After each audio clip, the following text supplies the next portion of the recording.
Welcome back to Supernova. Sit back, relax, and don't forget to comment where you're watching from down below. It's amazing seeing people all around the world supporting my small channel. Now, enjoy the show. In the beginning, there was darkness. For a long age after the birth of the universe, no stars shone, no galaxies twirled. Only darkness and silence stretching across an unfathomable expanse. The cosmos was newborn and without form, filled with diffuse clouds of hydrogen and helium gas, remnants of the Big Bang. There were no twinkling lights, no warmth, only the faint afterglow of creation cooling into night. Imagine that primordial darkness, a universe waiting, quiescent and still, with all its future potential sleeping in invisible clouds. But even in that silence, gravity was at work. Slowly, imperceptibly, it drew the primordial gas into filaments and clumps, coaxing the first structures to form in the void.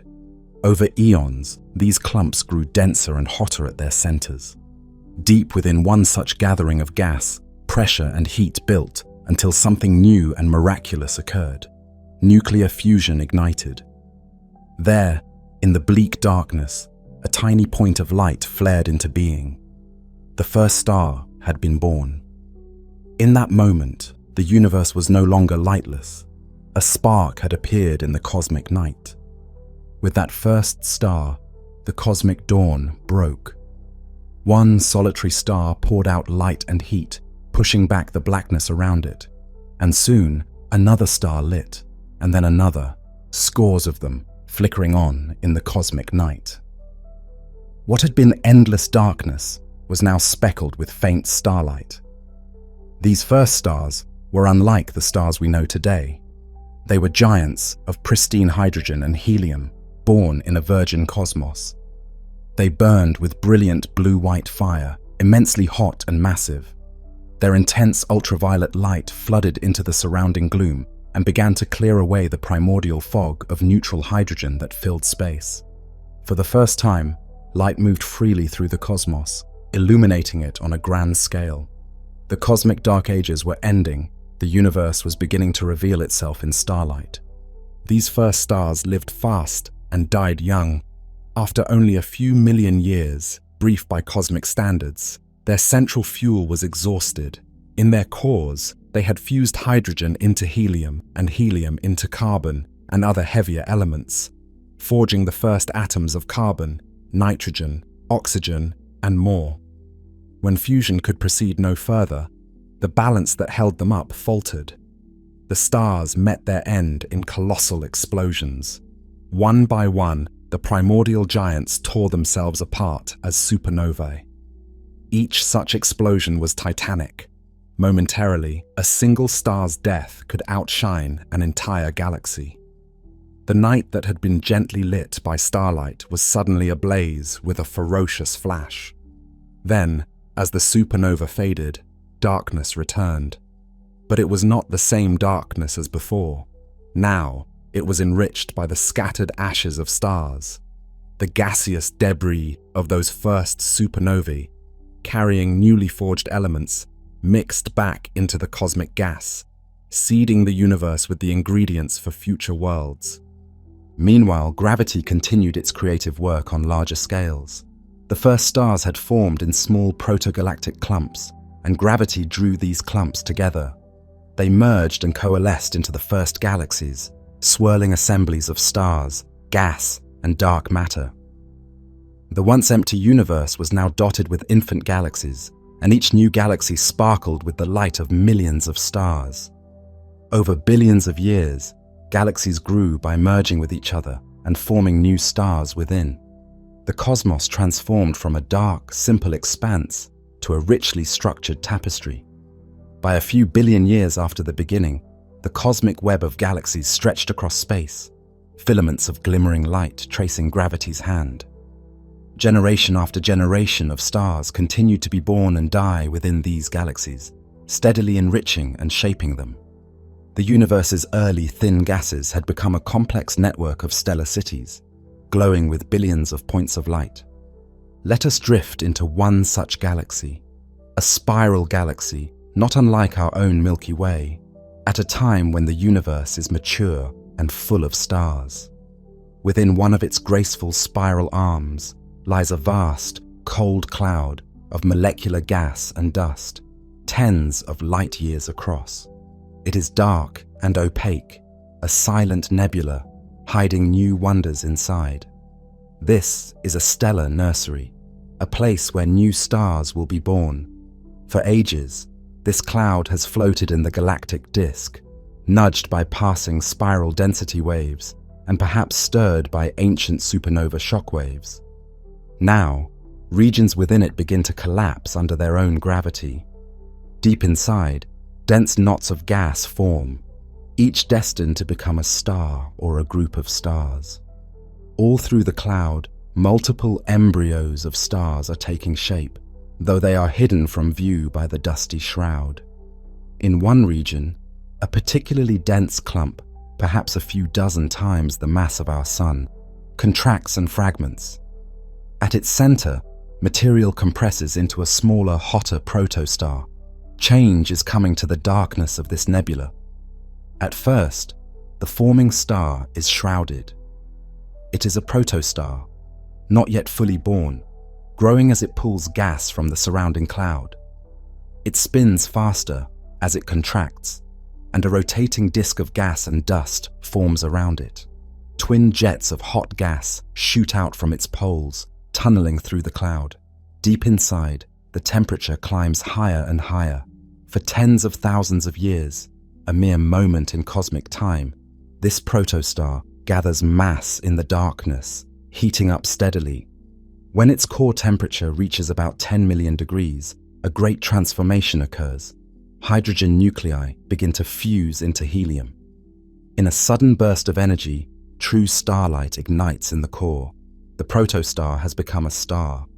Outward pressure from this newborn star's core now halts any further rapid collapse. The star's fierce light and stellar winds blow away the cocoon of dust and gas that enveloped it. At last, the new star emerges from its birth nebula, announcing itself with brilliant light. The surrounding leftover gas, bathed in the star's intense ultraviolet radiation, begins to glow. What was once an invisible, cold cloud now shines as an ionized nebula, like a cosmic neon sign, its hydrogen gas fluorescing pink and red. A dark corner of the galaxy has given birth to a beacon of light. In the surrounding cloud, other newborn stars are likely emerging as well, turning the nebula into a cradle of suns. Indeed, stars are often born in litters. The collapse of one part of a cloud usually means many fragments produce protostars in the same region. As our star bursts forth, it is joined by dozens or hundreds of sibling stars, all coming to life together from the same cloud. Together, they form a young star cluster, a sparkling group of newborn suns of various masses. They blaze hot and blue, their combined radiance blowing the remaining nebular material into filaments and wisps. One can imagine the scene, where there was darkness and dust. Now there is a cluster of radiant stars, their light reflecting and refracting in the thinning veil of gas.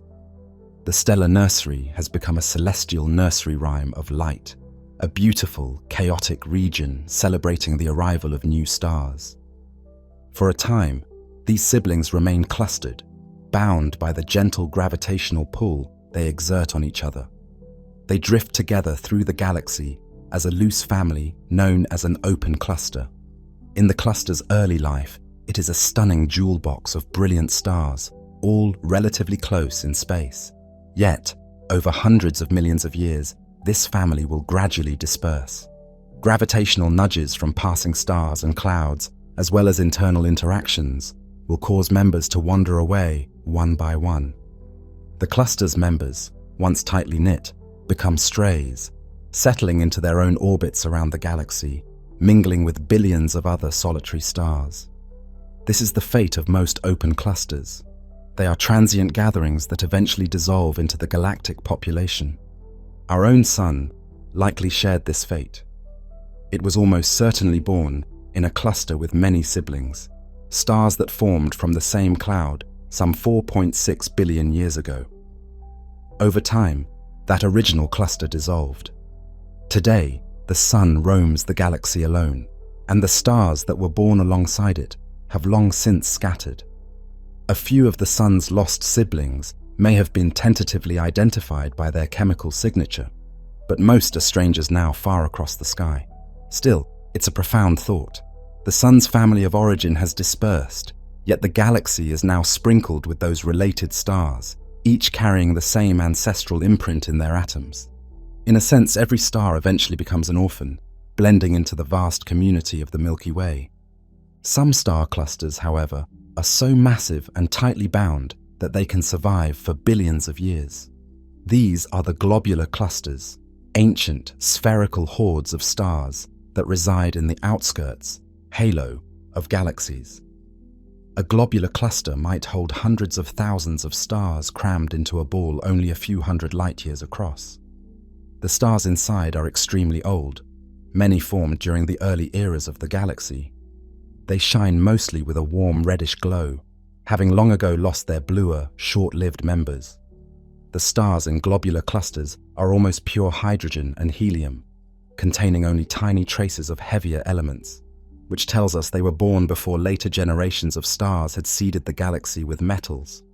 They are truly relics of the distant past, cosmic time capsules unchanged for eons. If you could stand on a planet inside a globular cluster, the night sky would be a breathtaking spectacle. Thousands of stars would crowd the heavens, many so bright that even at night they could cast subtle shadows. There might be no true darkness at all. Your sky would be awash with perpetual starry twilight. These ancient clusters have witnessed nearly the entire history of the universe. Some of the stars shining around you in that cluster may have been burning since shortly after the galaxy itself formed. Globular clusters endure as splendid beacons on the fringes of galaxies, their stars bound together in a tight gravitational embrace for billions upon billions of years. Now let us return to our star, the one we followed out of its nebula. It has left its nursery and cluster behind, or its siblings have all drifted away. The star has entered the long, steady adulthood of stellar life. Deep in its core, hydrogen fusion generates a steady outpouring of energy. This energy travels from the core through radiative layers and convective currents, and finally radiates from the star's surface as light and heat. Gravity pulls inward on the star's mass, but the pressure of hot gas and the continuous fusion-powered radiation push outward. These forces balance perfectly. The star settles into a stable state known as the main sequence, where it will spend the majority of its life shining at a nearly constant brightness for eons. It is as though the star has found harmony, a peaceful equilibrium in which it neither collapses under gravity nor erupts from internal fire, but simply glows steadily. Our Sun is in this very phase of life. It is a middle-aged main sequence star, quietly fusing hydrogen into helium in its core, as it has for about 4.5 billion years, and will continue to do for roughly another 5 billion. Day after day, it shines with reassuring consistency, its energy nurturing the planets orbiting it. We live in the warm embrace of a stable star. The sunlight that bathes Earth each day is the product of that core fusion, photons freed from the Sun's interior after thousands of years of random walk and an 8-minute sprint across space to our world. This steady radiance has allowed life to arise on Earth, anchoring our existence. The Sun, in all its ordinariness, means everything to us. Yet the Sun is just one of countless stars on the main sequence, doing the same quiet work across the galaxy. Even the Sun has its subtle rhythms. Its surface seethes with convection, and dark magnetic blemishes called sunspots come and go. Approximately every 11 years, the Sun's magnetic activity cycles, leading to periods of many sunspots and flares followed by lulls. Sometimes great arcs of plasma erupt from its surface in solar flares or coronal mass ejections, sending streams of charged particles into space. When these particles wash over Earth, they can spark auroras that dance in our polar skies, a vivid reminder that our seemingly gentle sun has its storms. Still, these variations are minor on the scale of the sun's total output. To our eyes and lives, the sun remains a stable beacon. It is a calm star by cosmic standards, and that calm has been essential for life on Earth to thrive over geological timescales. Not all stars enjoy such tranquility or longevity. The destiny of a star is determined largely by its mass at birth. Mass is the master parameter that dictates a star's temperature, brightness, and lifetime. A very massive star lives dramatically. It burns its fuel at a furious rate, shines brilliantly, and dies young. A small star lives cautiously. It sips fuel slowly, glows gently, and may outlive all other stars. Consider a star 10 times the sun's mass. Its core temperatures are far higher, and it will blaze blue-white, pouring out energy hundreds of thousands of times faster than the sun. But it might last only 20 million years before exhausting its core fuel. Now consider a star 1/10 of the sun's mass, a red dwarf. It is cool, perhaps 3000 K at the surface, and dim, maybe 1/1000th the sun's luminosity. It will burn its hydrogen so frugally that it can live for hundreds of billions or even trillions of years. The universe itself is not old enough for any such star to have died yet. None of the red dwarfs born at the dawn of time have even begun to flicker. In short, massive stars are the sprinters of the cosmos, and red dwarfs are the marathon runners. Astronomers classify stars by their spectra and temperature. The hottest, most massive stars are O-type, glowing bluish-white and searingly bright. After O come B and A types, still extremely hot and white. F and G-type stars, our Sun is a G-type, are intermediate, white to yellow in color and moderate in heat. K and M stars are cooler, orange to red in hue, including the countless red dwarfs. This sequence, O, B, A, F, G, K, M, is essentially a temperature scale from the fiercest blue-white stars to the faintest red stars. And indeed, the night sky shows this variety. Some stars shine with an icy blue tint, others with a golden glow, and some with a faint reddish light.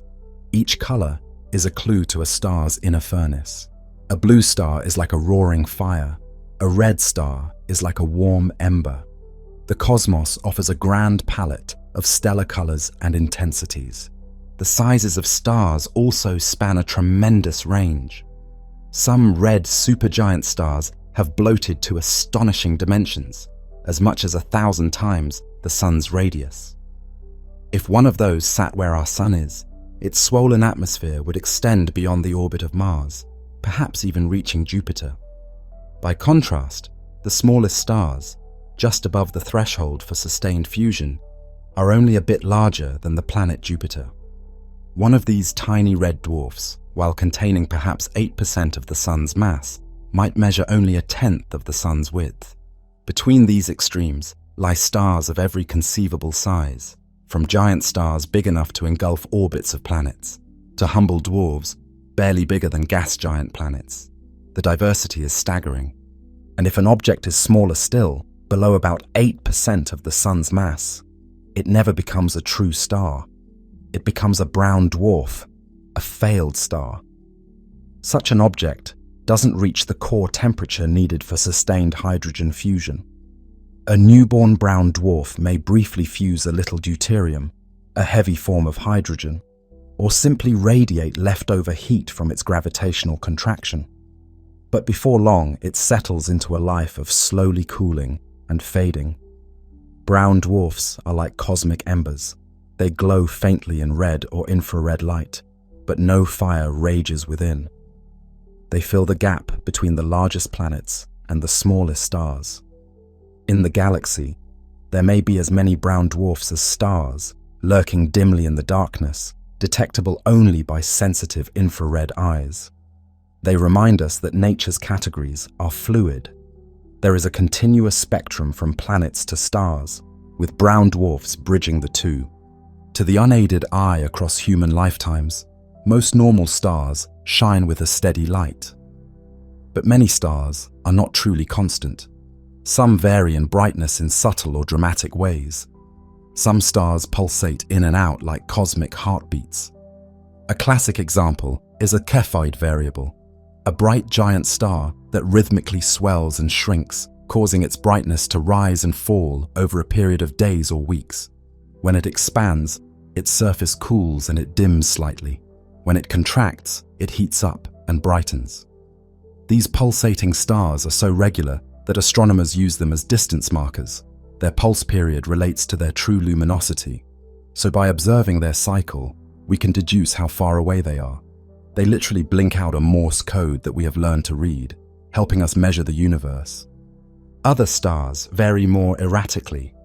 Young stars, still surrounded by disks of gas, can flicker as they accrete material, or as clumps of dust periodically obscure them. Some mature stars erupt in flares, especially red dwarfs, which can unleash powerful stellar flares that make the star momentarily much brighter. Even our sun is slightly variable. Over its 11-year sunspot cycle, its energy output changes by a fraction of a percent. And in old age, many stars become variable again. Red giants often pulsate with large amplitudes, like mirror variables, taking many months to cycle through a dimming and brightening. Such an elderly star might expand and contract so much that it visibly changes brightness over the course of a year, shedding its outer layers with each pulse. In some cases, a star's light is not changing because of its own behavior, but because of an external effect. Consider binary star systems aligned in our line of sight. When one star passes in front of the other, it eclipses its companion. From Earth, we see the combined light dip periodically, even though each star's intrinsic output is steady. These eclipsing binaries produce regular patterns of dimming and brightening, a stellar blink that can be clockwork precise. By studying such systems, astronomers can learn the sizes of stars and their orbits. In fact, the discovery of planets orbiting other stars often comes from a similar effect. A planet passing in front of its host star causes a tiny eclipse, a minute drop in the star's brightness. Sensitive telescopes can detect that dip, revealing the presence of a world we cannot otherwise see. In this way, the light of stars encodes the presence of their companions, be they other stars or orbiting planets. Indeed, many, perhaps most, stars are not solitary like our Sun, but part of binary or multiple star systems. Two stars bound together will orbit a common center of gravity, like dancers linked by an invisible string. If they are well separated, each evolves individually.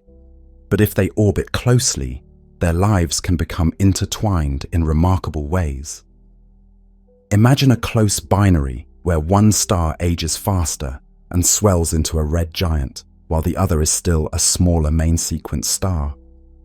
As the giant grows, its outer layers draw ever closer to the companion star. Eventually, the giant's gravity can no longer hold on to those distended layers. Its material starts flowing onto the companion. A stream of gas begins to pour through the inner Lagrange point, the gravitational gateway between them, forming a luminous accretion disk around the smaller star. Matter spirals in, heating up and glowing brilliantly. The giant star, losing mass, shrinks back somewhat, relieved of its burden, while the companion star gains fresh fuel and becomes hotter or more active. This mass transfer dramatically alters the fate of both stars. If the receiving star in such a scenario is a white dwarf, the dense core of a previously sun-like star, the story takes another turn. The gas dumped onto the white dwarf piles up on its surface. Over time, perhaps years or centuries, enough hydrogen accumulates on the white dwarf surface to trigger a sudden burst of fusion. In a flash, the layer of accreted gas ignites and detonates, causing the white dwarf to erupt in a nova. The star system that was faint brightens drastically for a little while, as the white dwarf's surface explodes in a thermonuclear flash visible across light years. After venting that energy, the white dwarf settles down and the cycle can begin anew if more gas comes in. In this way, a close binary can produce repeated novae like a recurring stellar heartbeat of explosive energy. In some cases, the white dwarf accumulates too much mass from its companion, beyond a critical limit, about 1.4 times the mass of the Sun. Then the entire white dwarf is overwhelmed by runaway fusion and detonates in one titanic explosion, a Type Ia supernova. In that instant, the white dwarf is obliterated, and a fireball of debris expands outward. Such a supernova can briefly rival a whole galaxy in brightness. Nothing of the white dwarf remains, only a rapidly expanding cloud of ash, rich in iron and nickel, hurtling through space at thousands of kilometers per second. These Type Ia supernovae are incredibly important standard candles in astronomy, yet behind their brilliance is the quiet story of a binary companionship that went to the extreme. Other binary destinies include outright mergers. If two stars in a binary spiral closer, perhaps due to gravitational wave emission or interactions with other stars, they can eventually collide and coalesce. Two main sequence stars merging will produce a single, more massive star, often with a spectacular transient event. Astronomers have observed luminous red novae, believed to be the signature of merging stars. The pair slowly draw together, then suddenly brighten with a red glow as they meld into one. The result might be an oddly bloated star or a fast-spinning object, but a new single star nonetheless. If, on the other hand, the binary is two neutron stars, the dense remnants of supernovae, their merger is even more dramatic.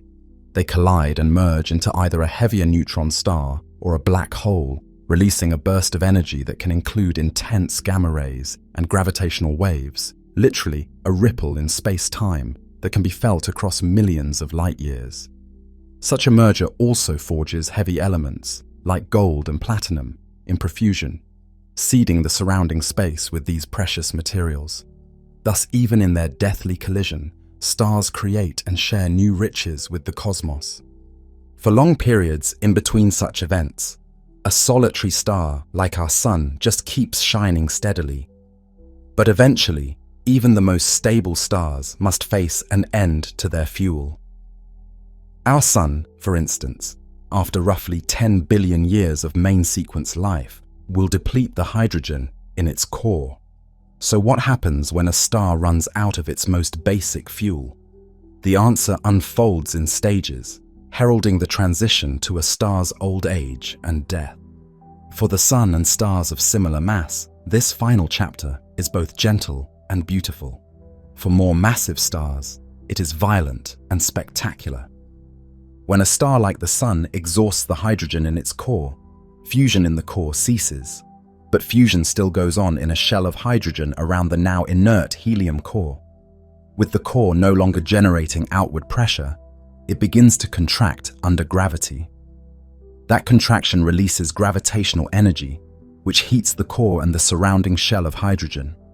The hydrogen shell, now hotter and under higher pressure, burns even more vigorously than the core did. The increased energy output pushes the star's outer layers outward. The star's envelope balloons to enormous proportions. As it expands, the star's surface cools because the same energy is radiating from a much larger area, and its hue shifts toward red. The star has become a red giant. Our Sun will go through this transformation, swelling perhaps 100 times its current diameter. In those far future days, the Sun's reddish orb could engulf Mercury and Venus, possibly even reaching close to Earth's orbit. Even if Earth is not swallowed, the Sun's expanded atmosphere and intense heat would scorch our planet barren. In any case, the inner solar system will be radically transformed. A person, if somehow observing from a safe distance, would see the Sun change from a small yellow disk to a vast, ruddy sphere that dominates the sky. The once stable star becomes a bloated giant, its core an intensely hot, contracting ball of helium ash. Its outer layers diffuse and cool. Yet paradoxically, the Sun will shine more brightly overall during this red giant phase because its enormous size more than compensates for the cooler surface. It will be majestic and terrifying all at once. Inside the core of the red giant Sun, temperatures continue to climb as the core contracts under gravity's relentless squeeze. When the core reaches about 100 million degrees Celsius, a new kind of fire is kindled: helium fusion. 3 helium nuclei begin fusing together to form carbon in a process called the triple alpha reaction. In stars like the Sun, this onset of helium fusion can occur very suddenly in what's known as a helium flash, releasing an enormous burst of energy in a matter of minutes. However, that energy mostly goes into lifting and expanding the core, not into blowing the star apart. The Sun will then settle into a new equilibrium, a helium-burning star. The core expands and cools slightly after the helium flash, and the star's outer layers contract a bit from their extreme red giant state. The Sun will become a somewhat smaller, though still large, yellow-orange giant, with a core quietly fusing helium into carbon and oxygen. This helium-burning phase is much shorter than the hydrogen-burning main sequence, perhaps only a few tens of millions of years for a star like the Sun. Eventually, the helium in the core is exhausted as well. Now the core of the Sun will be made primarily of carbon and oxygen, the ashes of the helium-burning phase. The core again lacks an energy source and begins to contract yet further. For a star of the Sun's mass, it will not reach the temperature needed to ignite carbon fusion. Fusion will continue only in shells around the core, a shell of helium fusing into carbon just outside the core, and a shell of hydrogen fusing into helium above that. The star responds by expanding again.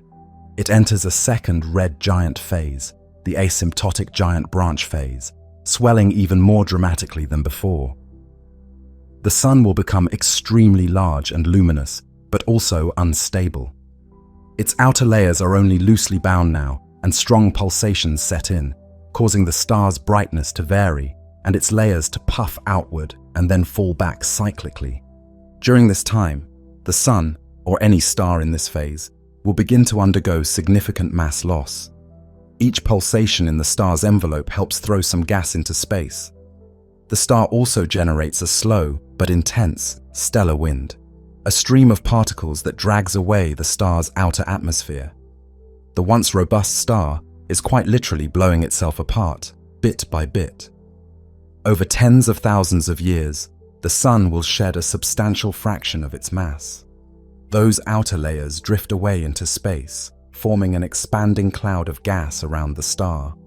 As more material is lost, eventually the star's hot, naked core becomes exposed, illuminating the receding layers from within.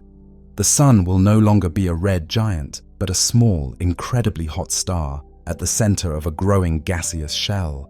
What forms is one of the most beautiful phenomena in astronomy, a planetary nebula. Despite the name, a planetary nebula has nothing to do with planets.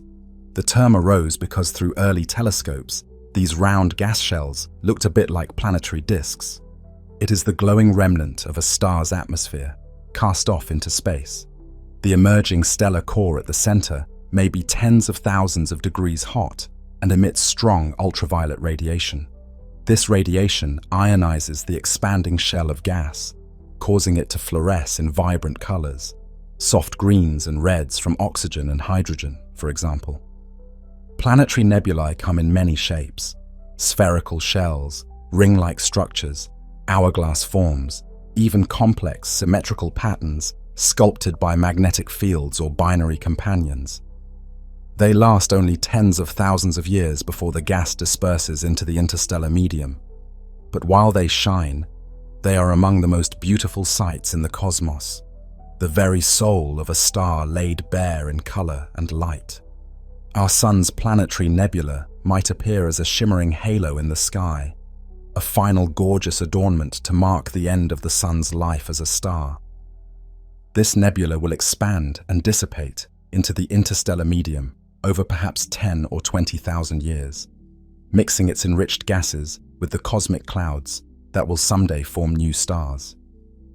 At the center of the planetary nebula remains the core of the star, a dense, hot sphere about the size of Earth, composed mostly of carbon and oxygen. This is the final state of the star, a white dwarf. A white dwarf no longer has fusion occurring in its core. It is supported against further collapse by quantum degeneracy pressure of electrons, a rather exotic form of pressure that doesn't depend on heat. When it first forms, a white dwarf is extremely hot, well over 100,000 K, and it glows white-blue with residual heat.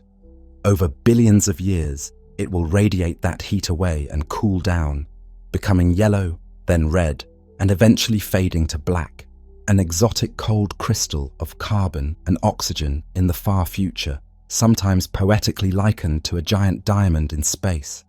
However, the universe is not old enough for any white dwarfs to have cooled to the black dwarf stage yet.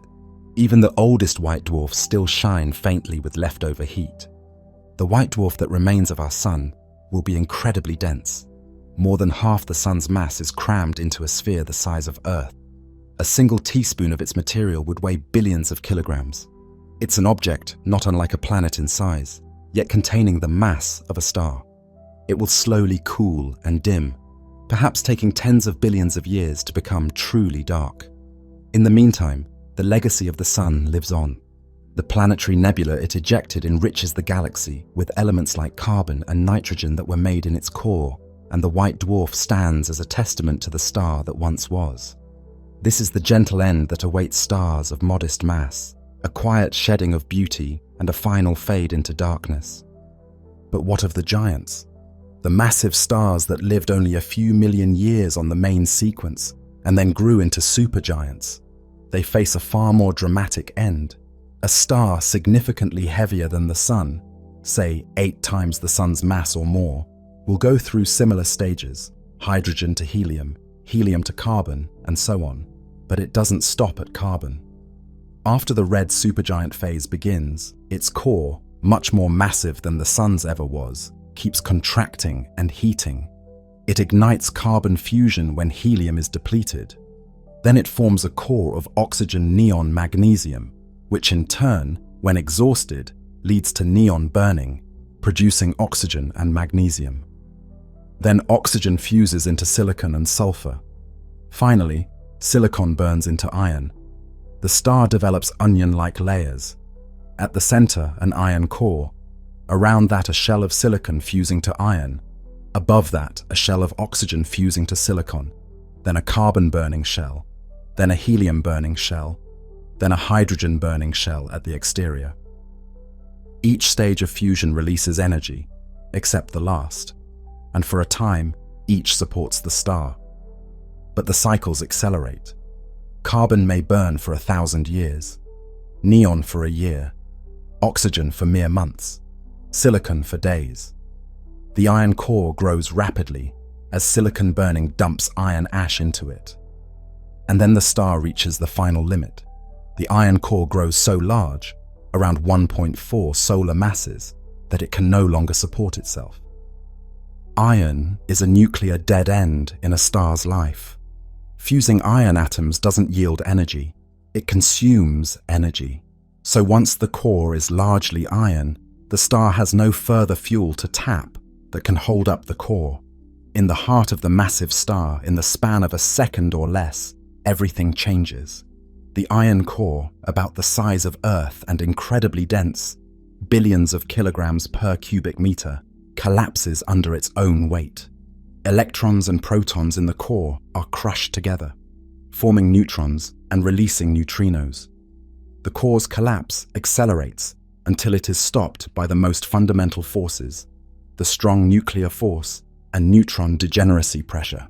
What was an iron core a few thousand kilometers across is now a ball of neutrons, only perhaps 20 kilometers in radius, a nascent neutron star.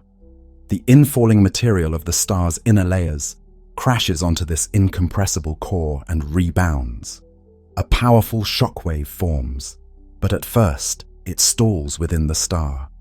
Then, aided by an immense flood of neutrinos pouring out of the core, trillions of neutrinos blasting through each square centimeter, depositing energy. The shockwave regains strength and punches outward. In a magnificent catastrophe, the star explodes. This is a core collapse supernova, the violent death of a massive star.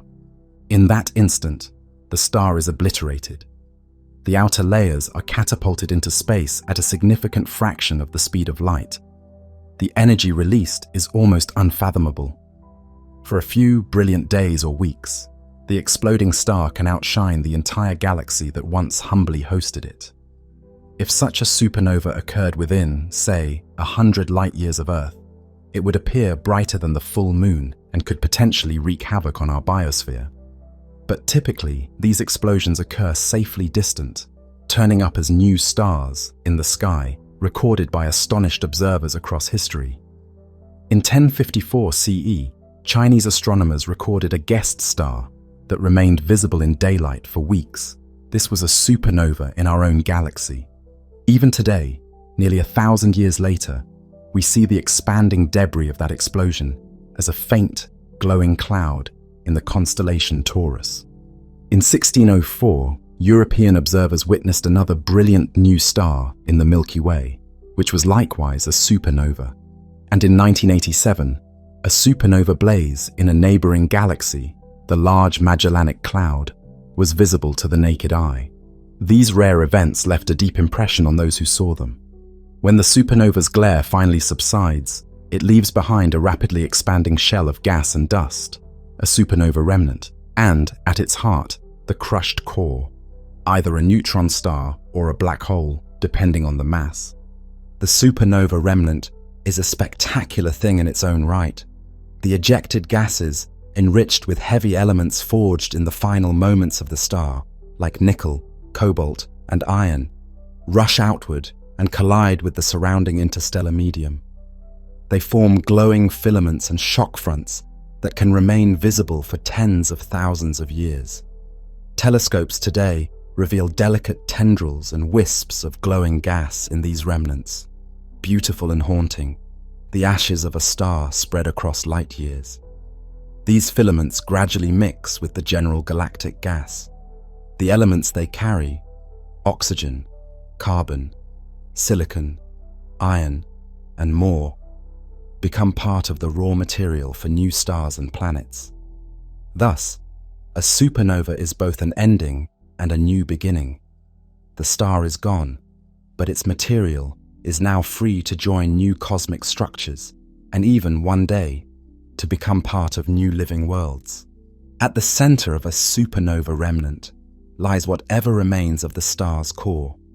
If the progenitor star was not too extremely massive, perhaps up to 20-25 solar masses, this remnant will be a neutron star. If the star was more massive, the core collapse likely continued until a black hole formed. Let us consider the neutron star case first. A neutron star is one of the strangest objects in existence. Imagine compressing the sun into a ball only 20 kilometers across, the size of a city. At that density, a single teaspoon of neutron star material would weigh billions of tons on Earth.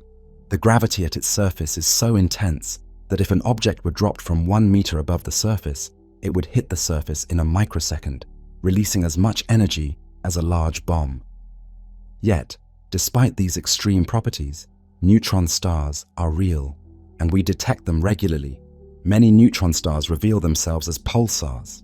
When a massive star's core collapses to a neutron star, it often retains much of its rotational momentum in a greatly shrunken form, so it spins extremely fast. Imagine a star spinning once every 30 days, like our Sun, collapsing to an object only 20 kilometers wide.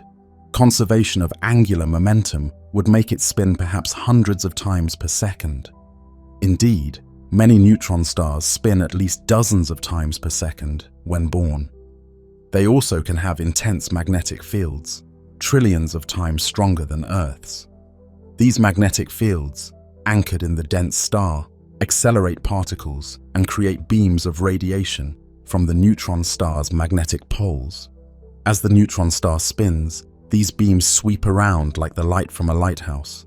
If Earth lies in the path of these beams, we observe a pulse of radio waves, light, or X-rays with each rotation, hence the name pulsar. Some pulsars spin with astonishing speed. A millisecond pulsar can rotate over 700 times in 1 second. Their regular flashing is so precise that pulsars rival atomic clocks in stability. They are nature's metronomes. When pulsars were first discovered, their signals were so regular that some jokingly labeled them LGM for little green men, suspecting an intelligent origin before natural causes were understood. Now, pulsars help us probe extreme physics and even detect gravitational waves indirectly through changes in their orbits. A lone neutron star will gradually cool and slow down over millions of years, becoming fainter and less active. Some neutron stars have magnetic fields so strong that they occasionally fracture their own crusts in starquakes, producing bursts of high-energy radiation. These are called magnetars, and they are the most magnetic objects known. But even magnetars eventually calm as they lose energy. In the fullness of time, a neutron star might become a cold, inert sphere of neutron matter, drifting through the galaxy. Yet it will remain, essentially forever, as a remnant of its parent star, a cosmic tombstone marking where a mighty star once shone. If the core of the collapsing massive star was above the neutron star limit, around 2-3 solar masses, gravity wins an even more final victory. The core continues to shrink past the neutron star stage and becomes a black hole. This is the most extreme outcome of stellar death. The entire mass of the core collapses to an infinitely small point, as far as our physics can describe, and a region of space-time is created from which nothing can escape. A black hole is not a solid object, but rather a region, bounded by the event horizon, beyond which escape velocity exceeds the speed of light. Whatever remains of the star's core resides in that region, forever cut off from communication. In effect, the star's mass punches a hole in the fabric of the universe. All we can observe is the gravitational field it leaves behind, and perhaps X-rays or jets from materials spiraling into it from outside. If the black hole is alone, it may be nearly impossible to detect, as it emits no light of its own. But if it has a companion star or is surrounded by gas, that material can form a hot accretion disk as it funnels into the black hole. Friction and extreme gravity heat the disk to millions of degrees, causing it to glow in X-rays. Sometimes, as the disk material swirls inward, the black hole's magnetic and rotational effects can launch jets of particles at nearly light speed from the poles. These relativistic jets can extend for light years, a ferocious announcement of a black hole's presence. Yet, despite such displays, the black hole itself remains unseen. Only its influence on nearby matter and space-time is evident. It's a silent well in the fabric of reality, a gravitational ghost marking where a star once radiated. In either case, neutron star or black hole, the core collapse supernova has transformed the star and distributed almost all of its substance back into the cosmos. And that is perhaps the greatest significance of these mighty events. They are creators in destruction's clothing. In the furnace of the supernova and in the neutron star mergers we discussed, many of the universe's heaviest elements are forged. The gold in your jewelry, the iodine in your thyroid, the uranium in the Earth's crust. These atoms were synthesized in the intense crucibles of exploding or colliding stars. The calcium in your bones was formed in a long-dead red giant. The iron in your blood was made in the core of a massive star and distributed by a supernova. Stellar lives and deaths are directly responsible for the elemental richness that enables planets and life. Without generations of stars cooking simple hydrogen into heavier elements and then ejecting them, a planet like Earth could never exist. The universe's first stars had no solid planets around them. There was nothing solid to form rocks or life. It took billions of years of alchemy in stars to brew the ingredients of biology and geology. Thus, each generation of stars leaves a legacy for the next. The gas between stars, the interstellar medium, grows increasingly enriched. Young stars that form now have subtle amounts of iron, silicon, oxygen, and other elements mixed into the primordial hydrogen and helium because they draw from clouds seeded by prior supernova and stellar winds. Our Sun, for example, contains about 2% of these heavier elements, metals in astronomer speak, whereas a first-generation star had virtually none. That 2% might sound small, but it's critical. It's the material that formed Earth and our bodies. In a cosmic sense, later stars carry the DNA, so to speak, of earlier stars within them. Every star that dies writes part of its story into the next generation's composition. We see this continuity everywhere. In regions where massive stars recently died, we often find new star formation triggered by their explosive energy, like flowers blooming after a forest fire. The shockwave from a supernova can compress nearby clouds of gas, spurring those clouds to collapse into new stars. The intense radiation from young hot stars in turn can erode and sculpt neighboring clouds, sometimes stimulating further clumping and star birth at the cloud's edges. It's an intricate cycle, star death leading to star birth, a cosmic phoenix rising from the ashes. Through this ongoing cycle, the galaxy's supply of gas gradually diminishes, but it ensures that successive generations of stars are born with the gifts of their ancestors already inside. By now, it's clear that stars are not isolated points of light. They are the central actors in the great story of the cosmos. They sculpt galaxies with their collective light and their winds and explosions. They forge nearly every chemical element heavier than helium in their cores or in their fiery deaths, and they create the conditions for planets to form around them in the leftover disks of their birth. From those planets, beings like us can eventually emerge, beings made of star stuff, who then look back and ponder the stars. Our Earth coalesced around a second or third generation star, the Sun, about 9 billion years into the universe's timeline. It carries in its rocks and living organisms the fingerprints of countless stars before us. The silicon in the sand, the phosphorus in our DNA, the sodium and chlorine in the oceans. Those atoms were fashioned long ago in stellar furnaces and then scattered across space, eventually to become part of this planet. The heavy elements from bygone stars now circulate in our blood and build our cities. We truly are a way for the cosmos to experience itself, as one great scientist put it. When we gaze at the stars, we are literally seeing our own origins. The light from those distant suns allowed Earth to form and life to develop, and now our eyes capture that light and our minds understand it. We have closed a loop in a sense. The stars made us, and we in turn can comprehend and appreciate the stars. It's a humbling and uplifting realization that underscores the unity of everything in the universe. As our journey through the lives of stars comes to an end, picture yourself once more standing beneath a clear, dark night sky. The silence of the night is profound. The only sounds might be the wind or a distant owl. Above, the stars sprinkle the heavens with their gentle light. The Milky Way arches overhead, a faint band made of the amalgamated glow of billions of distant stars.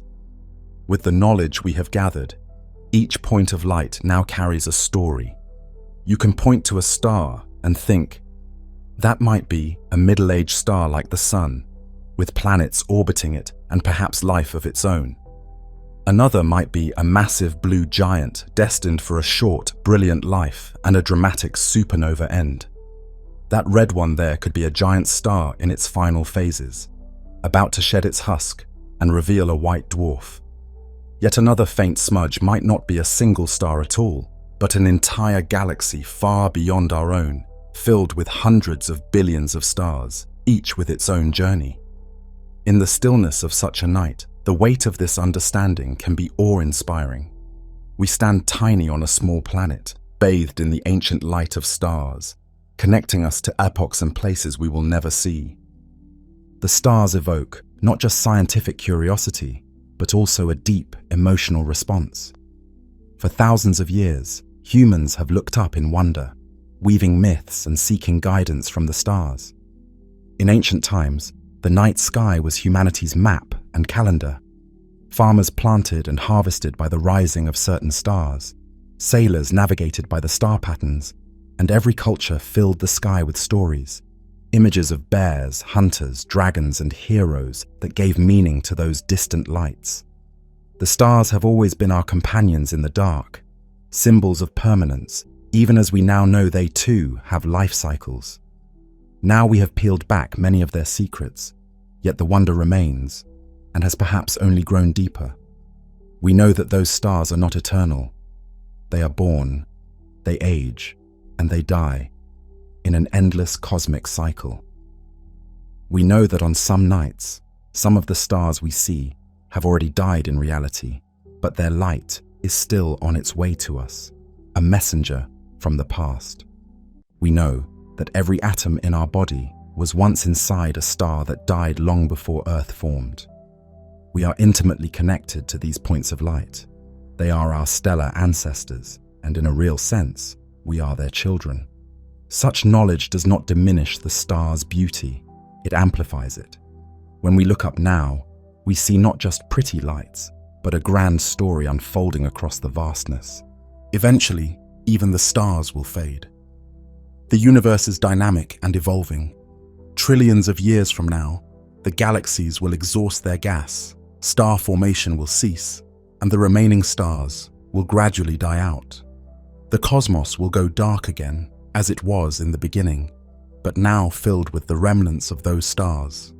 White dwarfs turned cold and black, neutron stars, and black holes roaming the darkness. But that far future is almost beyond contemplation. Right now, we live in a universe awash with starlight.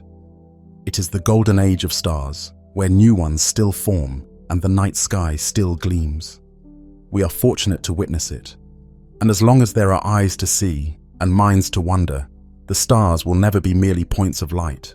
They will be beacons of meaning, symbols of the enduring cycle of creation and transformation. Stars are the ancestors of everything we know and the architects of the universe's structure. They crafted the elements that form our world and our bodies. They organize themselves into galaxies that shape the cosmos on the grandest scales. As we conclude this meditation on stars, we find ourselves back in silence, contemplating the darkness that is now no longer empty. It's filled with the gentle glow of distant stars and galaxies, a cosmic tapestry woven by countless suns. In the great silence of space, the starlight we see continues to journey outward. Even after a star has lived its life and gone, its light remains, traveling through the darkness, carrying the tale of that star's life to faraway places.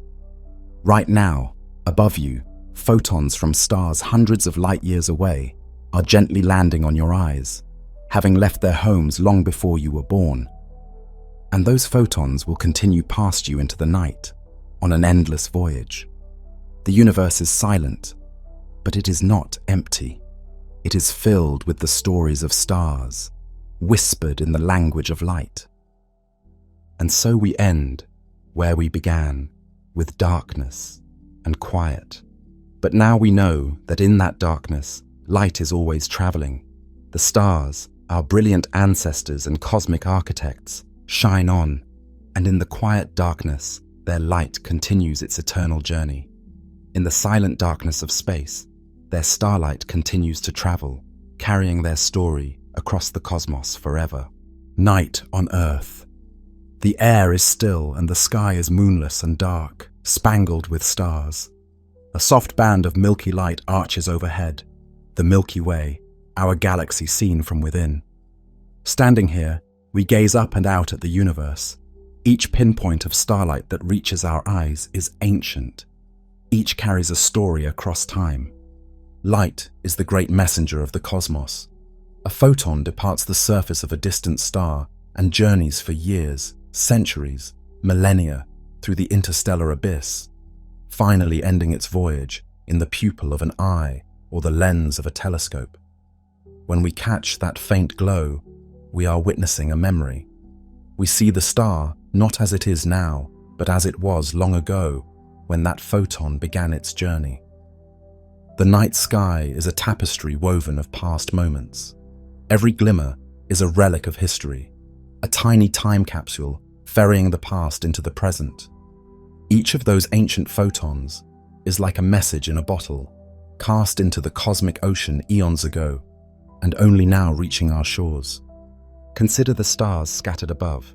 The nearest, aside from our sun, shines with light that left it a few years ago.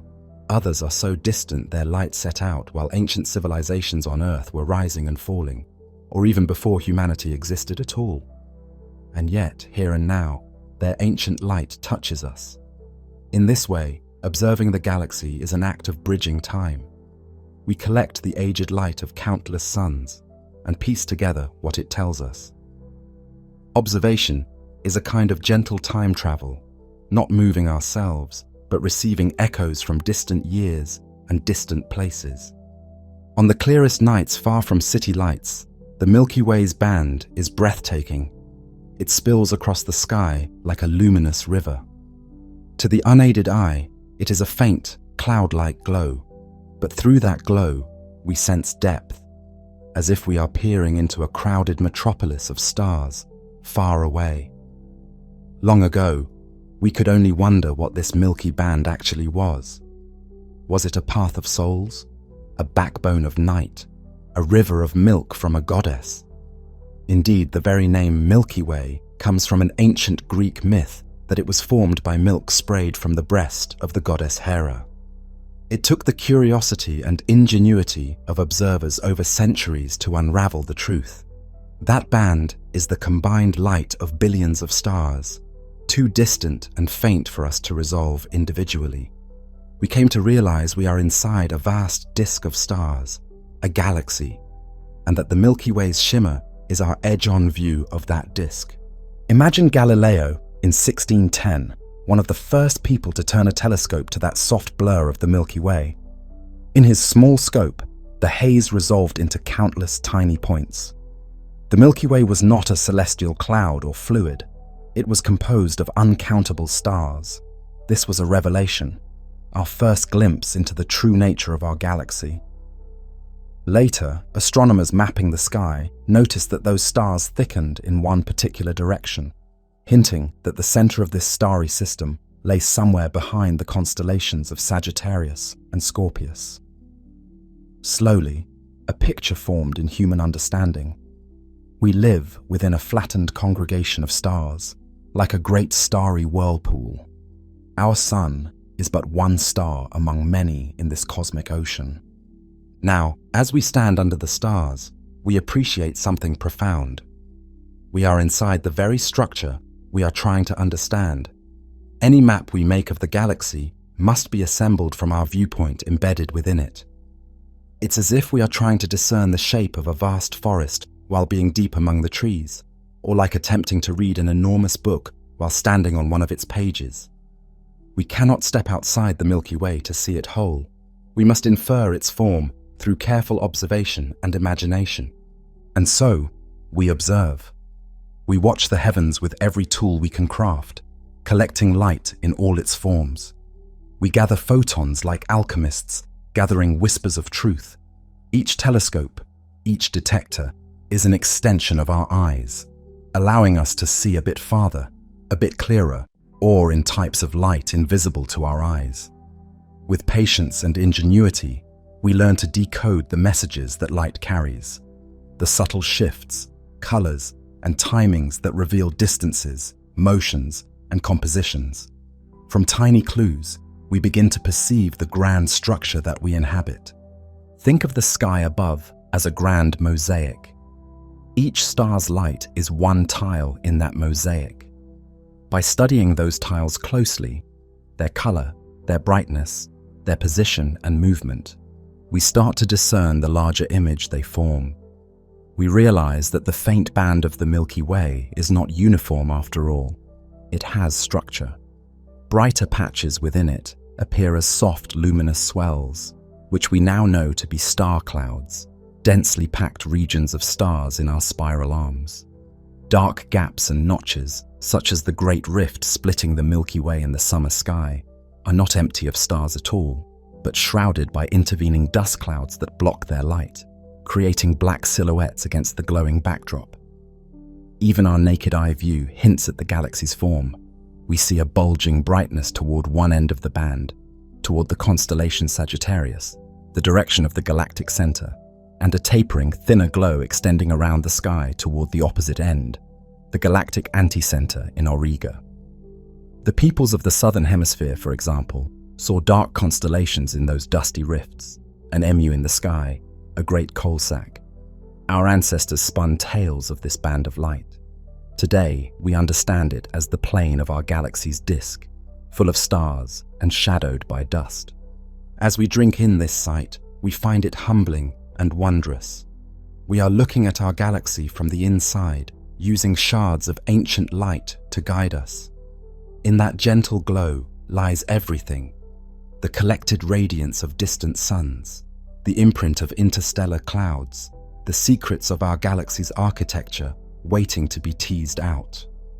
The journey to comprehend it is only beginning as we stand here, eyes upward and hearts open to the stellar chorus of light and time.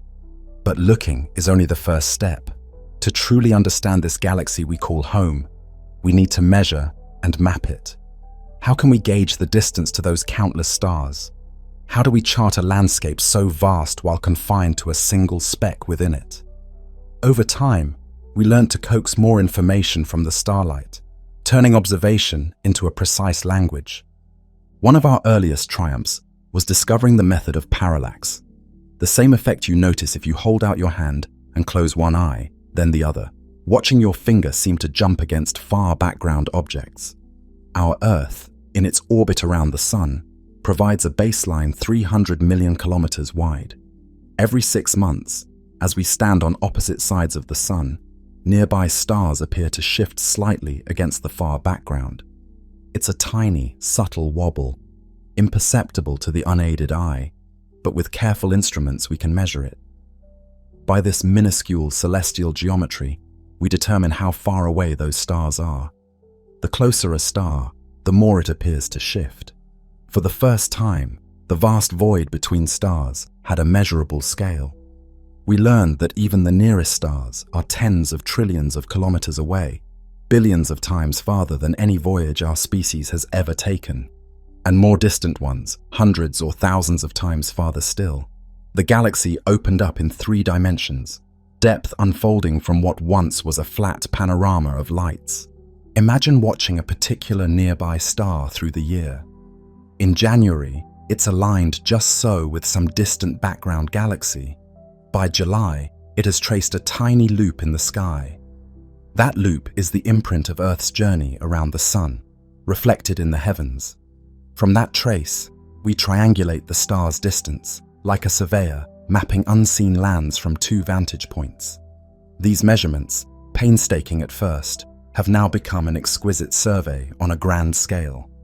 Today, satellites with sharp electronic eyes measure parallaxes for over 1 billion stars, pinpointing their positions in space. With this technique, our stellar maps gained reliable depth. We began to know where we are and where other stars are in relation to us. Not just their direction, but their true distance in light years. Distance alone, however, is only part of the story that light can tell. The stars have motions of their own. They are not fixed jewels set in the firmament, but travelers orbiting the galactic center, each on its long journey around. Seen from our moving Earth, their motions across the sky are subtle and slow. But if we observe carefully over years and decades, we discern a drift. A star in the Big Dipper creeps forward. A bright neighbor slides subtly southward. Tiny changes in the constellations that over centuries will alter the sky's familiar patterns. This is proper motion, the apparent motion of stars across the sky as they sail through space. Early astronomers discovered a few nearby stars with noticeable proper motion, like Barnard's star, which moves faster across the sky than any other, about the width of the full moon every 200 years. Now, with modern detectors and long-term observations, we find that nearly every star has some motion. They are all participants in a grand dance, circling the center of the Milky Way at various speeds and angles. By measuring these motions for millions of stars, we begin to trace the currents and streams of our stellar city. We see which stars move together like schools of fish, perhaps born together in long dispersed clusters. We see which stars speed along faster or slower than average, which ones are plunging toward the center or flying out toward the fringe. The patterns of movement hint at the gravitational forces shaping them, drawing the unseen outline of the galaxy's mass and structure. As we map these stellar motions, we find, for example, that our Sun and its neighbors are all streaming in roughly the same direction around the galactic core, like autumn leaves caught in a slow eddy of wind. But some stars, often those outside the main disk or high above it, move quite differently, perhaps on steeply inclined or retrograde orbits that carry them far above and below the disk plane. These are clues to the galaxy's structure and history encoded in motion. We gather them eagerly, knowing each is a piece of the puzzle. Starlight carries yet more information hidden in its delicate spectrum, the rainbow spread of its colors. When we pass a star's light through a prism or a spectrograph, we see not just a continuous band of color, but a barcode of dark lines and bright lines. These are the fingerprints of elements within the star's atmosphere. Each chemical element leaves its mark by absorbing or emitting specific wavelengths of light. By reading this stellar code, we learn the star's composition, how rich it is in heavier elements forged by previous generations of stars. We learn its temperature and hints of its age. For instance, a star rich in metals, elements heavier than helium, is likely younger, formed after earlier stars seeded the galaxy with those metals. We also find, within those spectral lines, that many are shifted slightly from where they'd be if the star were at rest. Some lines are nudged toward the blue end of the spectrum, others toward the red. This is the Doppler effect, the same phenomenon that makes a siren's pitch rise as it rushes toward you and fall as it recedes. For starlight, a blue shift means the star is moving toward us. A red shift means it is moving away. Thus, the spectrum gives us the star's velocity along our line of sight, its radial velocity. Now picture this. We have parallax, giving us distance, proper motion giving us sideways movement across the sky, and spectral shifts giving us motion toward or away from us. Combine these, and for the first time, we can know a star's true motion in three-dimensional space. We can watch the galaxy's internal traffic, not just as a flat image, but as a dynamic, moving reality. With powerful surveys and observatories, astronomers have measured the velocities of millions of stars, compiling a vast catalogue of stellar motions. It is as if we have surveyed a great flock of birds in flight and traced each bird's path through the sky. From within, we map the Milky Way, not as a static snapshot, but as a living system, stars orbiting in the common gravitational field we all share. Each piece of data, a distance, a proper motion, a spectral signature, is a thread.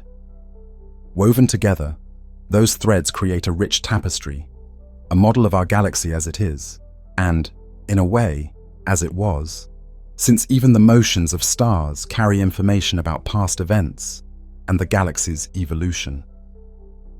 We see, for instance, groups of stars moving in unison, perhaps born together in the same long-ago star cluster that has since dispersed, their common motion betraying their kinship across space. We find stars speeding unusually fast or slow for their location, hinting at gravitational perturbations or past encounters that have stirred the pot of the galaxy. Yet, even with such data in hand, mapping our galaxy from within remains an exercise in inference and imagination. There are still vast areas veiled to us, distances too great for parallax to reach directly, motions too subtle to detect within a human lifetime.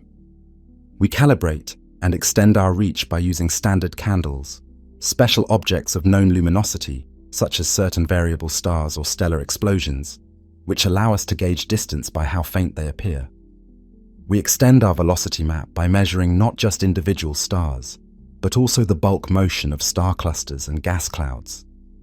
We are like explorers mapping a continent by combining local surveys, careful to stitch them into a coherent whole.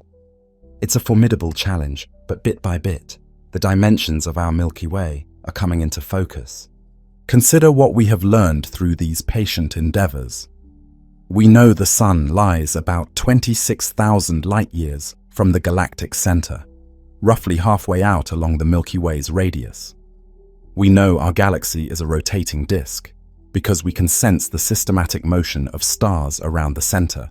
For example, stars on the inner side of the Sun, towards Sagittarius, are, on average, coming toward us, blue-shifted, as they overtake us on the inside track, while those on the outer side, toward Auriga, are receding, red-shifted, as we move away from them, indicating the entire disk spins. We know the scale of this rotation. The Sun and its neighbors are hurtling along at roughly 220 kilometers per second on this colossal circuit. Even at that immense speed, one full orbit around the galaxy, a galactic year, takes on the order of 200 million years. Our Sun has made only about 20 such orbits in its 4.5 billion year lifetime. When last it was in this same position in its orbit, the first dinosaurs were emerging on Earth, and the continents had a different arrangement. On its next pass, 200 million years from now, who knows what life, or what changes on Earth, will see the galaxy from our Sun's vantage. To put this in perspective, if the Milky Way's rotation were sped up so that one galactic year lasted a single human day, then all of recorded human history would flash by in just a fraction of a second. Our lives are impossibly brief compared to the immense cycles of the galaxy. As we enrich our map with measurements, we also engage in an act of imagination. We convert data points into a mental journey. Let us embark on that journey now, to envision the Milky Way from our local neighborhood outward, using all we have learned. Through careful observation, we have gathered enough clues to sketch the grand design of our home galaxy. It is time to leave our little perch near the Sun and travel, in our minds, across the vast expanse of the Milky Way, guided by the light and motions we have collected, like navigators following a cosmic compass. Our journey begins in the quiet suburb of the galaxy where the Sun resides. Here, roughly halfway between center and edge, the stars are relatively sparse. We are in a minor spur or branch of a spiral arm, not one of the Milky Way's big arms, but a smaller local lane of stars and nebulae. This feature is sometimes called the Orion Spur, our local side street off a major arm. Drifting outward from the Sun, we soon encounter one of the great spiral arms proper, the vast curving streams of stars and gas that wind around the galaxy. It looms ahead like a bright cloud on the cosmic horizon, a tremendous glowing avenue in space, studded with clusters of brilliant blue stars and embroidered with luminous nebula. In these nebulae, immense clouds of gas and dust, new stars are being born. We pass by a stellar nursery where hot, newborn stars light up the surrounding gas in pink and lavender hues. Nearby, a tight cluster of young stars shines brightly, their ultraviolet light causing the remaining gas of their parent cloud to fluoresce. This is the vibrant realm of the spiral arms, where star formation continually renews the galaxy. These spiral arms are the most striking features of the galactic disk. They wind outward from the center in a graceful spiral pattern, like the swirls of a giant pinwheel. Each arm is not a solid structure, but a kind of density wave, a traveling traffic jam of stars and gas. As this wave moves through the galactic disk, it compresses gas clouds and triggers star formation, leaving a wake of bright young stars that outline the arm's shape. We see these arms as glittering, starry ribbons. Along them live massive, short-lived stars that burn hot and blue and die young, so they never stray far from their birthplaces, thus tracing the spiral pattern in glowing neon blues. Meanwhile, older stars, like yellow suns and ruddy red dwarfs, are found everywhere, even between the arms, but they are dimmer and do not stand out as boldly to our eyes. Our own sun, a middle-aged yellow star, drifts in a quieter region between two major spiral arms, essentially in the galactic suburbs, far from any bustling stellar metropolis. We are situated between the nearby Sagittarius Carina arm, closer to the center, and the Perseus arm, toward the outer galaxy, in a calmer spur that branches between them. Generations of stars have come and gone here, long after the grand spiral pattern was established. As we continue our journey through the disk, we notice that it is indeed a disk, a relatively thin plane compared to its vast width. The Milky Way's disk is often likened to a cosmic frisbee or pancake, about 100,000 light-years across but only a few thousand light-years thick. In fact, the part of the disk where star formation actively occurs, the thin disk, might be only 300–500 light-years in thickness in the solar neighborhood, thicker toward the center. This thin disk is where most of the interstellar gas resides, where spiral arms shape the cosmic traffic, and where bright young star clusters light up the scene. It is flat because, as our galaxy rotates and evolved, collisions and angular momentum caused most matter to settle into this plane. Let's rise gently a bit above this cosmic plane to gain perspective. From just above the disk, looking down at a slight angle, the Milky Way's layout becomes apparent. We see that the Milky Way isn't just a single flat disk of stars, but has layers and structures. Above and below the bright thin disk, there is a sparser, thicker distribution of stars, appropriately called the thick disk. The thick disk consists of older stars with fewer heavy elements, spread over a greater range of heights above and below the plane. These stars move on orbits that are inclined relative to the plane and have a wider variety of paths than the stars of the thin disk. The thick disk doesn't contain the bright gas clouds or young clusters that define the spiral arms. It is more like a fossil record of an earlier epoch of our galaxy, or perhaps the result of an ancient merger that puffed up the stellar distribution. Its presence gives the Milky Way a faint extended glow when viewed edge-on, a kind of dim, broad corona of stars through which the brighter thin disk is threaded. Returning to the plane, we journey further inward toward the galactic center. As we travel deeper toward the core, the stars around us multiply and crowd together.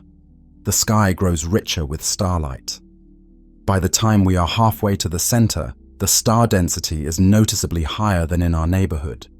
We pass through another spiral arm, the Sagittarius arm, packed with stellar nurseries and clusters. Here, we see the remains of titanic stars that have lived and died. For example, a great supernova remnant, an expanding shell of gas from an exploded star, its filamentary tendrils glowing with the energy of the blast. Such remnants dot the interstellar space here, markers of past star deaths. The interstellar medium grows denser and more turbulent. Radio telescopes mapping this region reveal complex networks of cold hydrogen gas and molecular clouds, gathering like thunderstorms in the distance, awaiting the next trigger to form new stars. Moving nearer to the core, the spiral arms begin to converge and blend into a continuous, luminous mass. The distinction between individual arms blurs in a flood of starlight. We are entering the central bulge of the galaxy. This bulge is a huge, rugby ball-shaped or peanut-shaped concentration of stars at the galaxy's center. Here, the average age of stars increases. Many are old, swollen red giants that have shone for billions of years. The light takes on a warmer, reddish tint, dominated by these cooler old stars, and the interstellar gas is scarce. Most of it was long ago converted into stars or cleared out by supernova. In the bulge, stars are so numerous that the night sky from a planet deep in the bulge would be ablaze with thousands of stars visible to the naked eye, far brighter and more numerous than the sky we know. It would never get truly dark. When we observe the Milky Way's central bulge from Earth's skies, we are looking at this crowded hub from 26,000 light-years away, seeing it through dust that dims and reddens its light. The very heart of the Milky Way is a crowded, dynamic place. In addition to the swarming stars, there are mysterious radio sources, X-ray flashes, and high-energy phenomena. At the exact center lies something both invisible and immensely powerful, a supermassive black hole around which the entire galaxy revolves. We call this central dark object a black hole, but we might also think of it as the gravitational heart of the Milky Way. We have detected it indirectly by watching stars orbiting at fantastic speeds around an apparently empty spot in the bulge. Indeed, over decades, astronomers watched individual stars near the galactic center loop around this invisible point. One star completed a full oval-shaped orbit in just 16 years, reaching a mind-boggling velocity of over 5,000 kilometers per second at its closest swing by the unseen mass. These observations allowed us to pin down the mass of the hidden object, about 4 million suns, confirming that nothing but a black hole could concentrate so much mass in so tiny a space. Occasionally, this dark giant announces itself.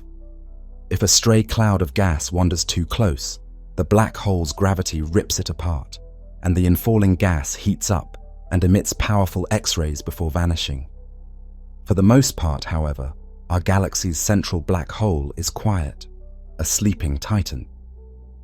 In 2022, this inference was dramatically confirmed when astronomers captured a direct image of the region just outside the black hole's event horizon using a global network of radio telescopes. The result was a telltale ring of light, radiation from superheated gas orbiting the black hole, surrounding a dark shadow. For the first time, we saw the shadow of our galaxy's black hole, a sight that would have been unimaginable not long ago. What would it be like right next to that heart of darkness? If we could safely drift in the innermost region, we might see the fabric of space itself being warped by the black hole's gravity. We wouldn't see the black hole itself, it would be a void, but we might observe stars whipping around it in tight orbits and flashes as doomed material falls in. Around the black hole, within a few light years, is a nuclear star cluster, a densely packed cluster of stars orbiting furiously. Some of these stars are young and massive, paradoxically forming in the fierce environment near the black hole. How they came to be there is still debated. Perhaps their birth was triggered by the compression of gas streaming into the center. This cluster, along with the black hole, forms the dynamical hub of the Milky Way. If we could somehow hover above the galactic center and look down from far overhead, we would also notice that the Milky Way has a long, bar-shaped concentration of stars, stretching across its central region. Our galaxy, as it turns out, is a barred spiral. The central bulge is slightly elongated into a bar that extends on either side of the center for a few thousand light-years. The bar rotates slowly, and it acts like a gravitational funnel, channeling gas from the outer galaxy inward along its sides. The spiral arms of the Milky Way actually emanate from the ends of this bar, rather than directly from a circular bulge. The existence of the bar was discovered through infrared observations, since the bar's stars are often hidden behind dust in visible light. In the tumult of the inner galaxy, the bar is another piece of the puzzle, a structural backbone supporting the inner spiral pattern. Gas flows inward along the bar and collects near the center, where it can fuel bursts of star formation or feed the black hole. Having experienced the brilliance of the galactic core, with its tightly packed stars and mysterious dark center, let us now journey outward again, this time away from the bright plane of the galaxy. We climb above the disk, moving perpendicular to the plane of the spiral, as if riding a beam of light straight up from the central region. As we rise, the full layout of the Milky Way's structure reveals itself in our mind's eye. Below us spreads the flat disk with its winding spiral arms, a whirl of starlight patterned by dark lanes of dust. We see the central bulge as a luminous peanut-shaped glow in the middle, with the straight bar cutting through it. The spiral arms trail off from the ends of the bar, curving gracefully around the galaxy's center. From this vantage point, the grandeur of the Milky Way is unmistakable. A barred spiral galaxy, one among billions in the universe, yet special to us because it is home. The combined starlight in the disk forms a hazy, glowing lens, crossed by the intricate silhouette of dust clouds. Those dust clouds, which from within appear as dark rifts, from above trace the spiral structure, particularly prominent along the inner arms and the bar, where concentrations of gas and dust are highest. Continuing farther up and out, the bright disk begins to shrink below us, contracting to a concentrated band of light. Now the surrounding environment grows darker and more diffuse. We have entered the stellar halo of the galaxy. The halo is a roughly spherical region enveloping the Milky Way, extending far beyond the disk in every direction. It contains only a tiny fraction of the galaxy's stars, so out here space is almost empty. The stars we do encounter in the halo are often very old, solitary wanderers, perhaps one here, another dozens of light years away, in stark contrast to the bustling crowds in the disk. Yet occasionally, we come across a grand sight, a globular cluster. Imagine floating into one of these clusters. Suddenly, the star density increases immensely, and you find yourself in a ball of hundreds of thousands of stars all around you, bound together by gravity. Astronomers have discovered around 150 of these globular clusters orbiting our galaxy. In a globular cluster's core, the night sky of a planet would be carpeted with countless brilliant suns, many more and closer than the stars we see from Earth's skies. These clusters are cosmic time capsules. Their stars are extremely old and metal-poor, lacking in heavy elements. They likely formed when the galaxy itself was young, before the disk fully developed, or even in small proto-galaxies that later merged to become the Milky Way. Now these clusters orbit in the halo, following long tilted elliptical paths that carry them far above and below the galactic plane. Scattered among the halo's sparse stars and globular clusters are also traces of past galactic meals, faint streams of stars rippling through space, the remnants of dwarf galaxies shredded by the Milky Way's gravity. We might not notice them with the naked eye, but our measurements reveal coherent trails, hundreds of stars moving together along the same orbit, stretched out across tens of thousands of light years. These are the ghostly footprints of galaxies the Milky Way devoured long ago, their stars now part of our halo, still traveling in the path of their original small galaxy. One of the most prominent of these streams comes from the Sagittarius dwarf galaxy, a satellite galaxy currently being torn apart. Its stars have been pulled into a long ribbon that wraps around our galaxy like a gossamer scarf. Only recently, thanks to exquisitely precise maps of star positions and motions provided by a space observatory scanning over 1 billion stars, did this substructure become crystal clear in our data, a fossil record of a cosmic merger, finally exposed by careful archaeology of the halo. The halo, then, is not a tranquil, empty realm after all, but a graveyard of sorts, and also a nursery of history, containing the debris of ancient mergers and the oldest survivors from the Milky Way's youth. Despite how far we have come, the influence of the Milky Way extends farther still. Encompassing all of this, the disk with its stars and arms, the bulge and bar, the stellar halo with its clusters and streams, is the galactic halo of dark matter. We do not see it, but we feel it in the motions of everything bound in the galaxy. The dark matter halo is enormous and massive. If we could somehow see it, it might appear as a vast, dim sphere enveloping the visible galaxy and extending hundreds of thousands of light years out. The visible Milky Way, the stars, nebulae and clusters we can photograph, is like the bright kernel at the center of an immense, unseen cocoon of dark matter. This invisible halo holds the galaxy together with its gravity. It is as if an unseen hand holds the entire galaxy in its grasp. Without it, the outer stars and gas would not be moving as fast as they do. They would drift away, unable to remain bound to the galaxy. In fact, astronomers deduce that around 85 to 90% of the Milky Way's mass must be in this invisible form of matter, leaving only 10–15% in all the stars, gas, and dust we can see. The luminous portions of the Milky Way are truly just the tip of a cosmic iceberg. The dark matter provides the additional gravity needed to keep the galactic disk intact and the outer stars tied to the whole. In our journey, though we cannot detect this dark component directly, we are always moving within it. It surrounds and permeates our galaxy, a silent partner in its evolution.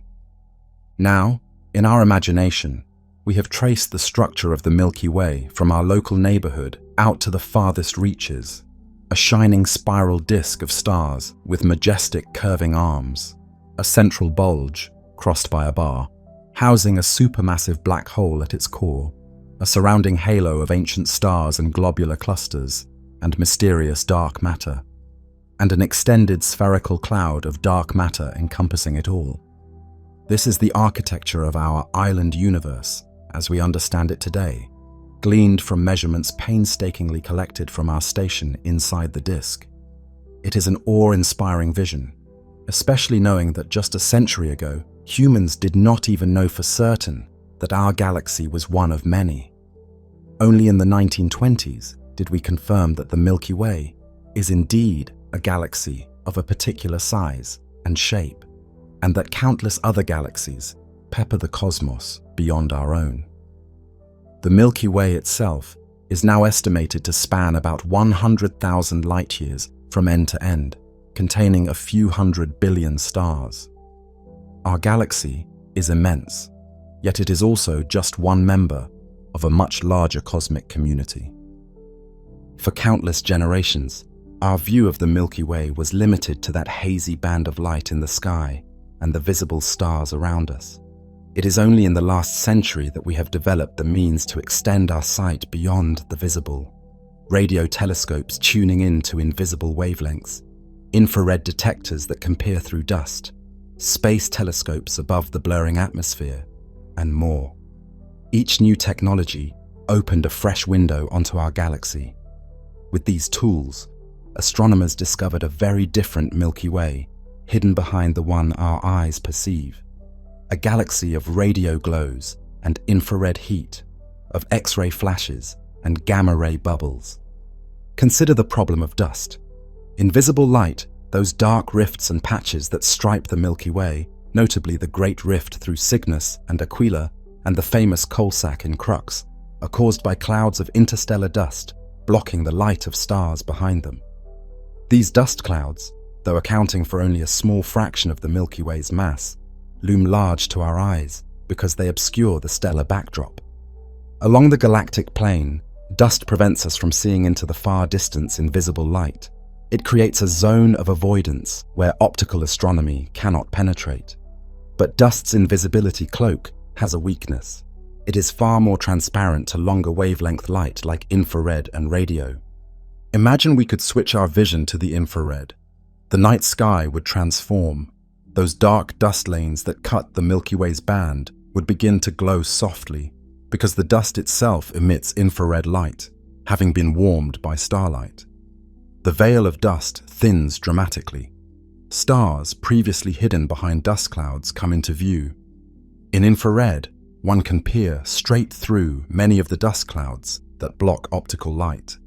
The galactic center, which to human eyes is hidden behind opaque dust in Sagittarius, now blazes forth in infrared images as a crowded, brilliant hub of stars.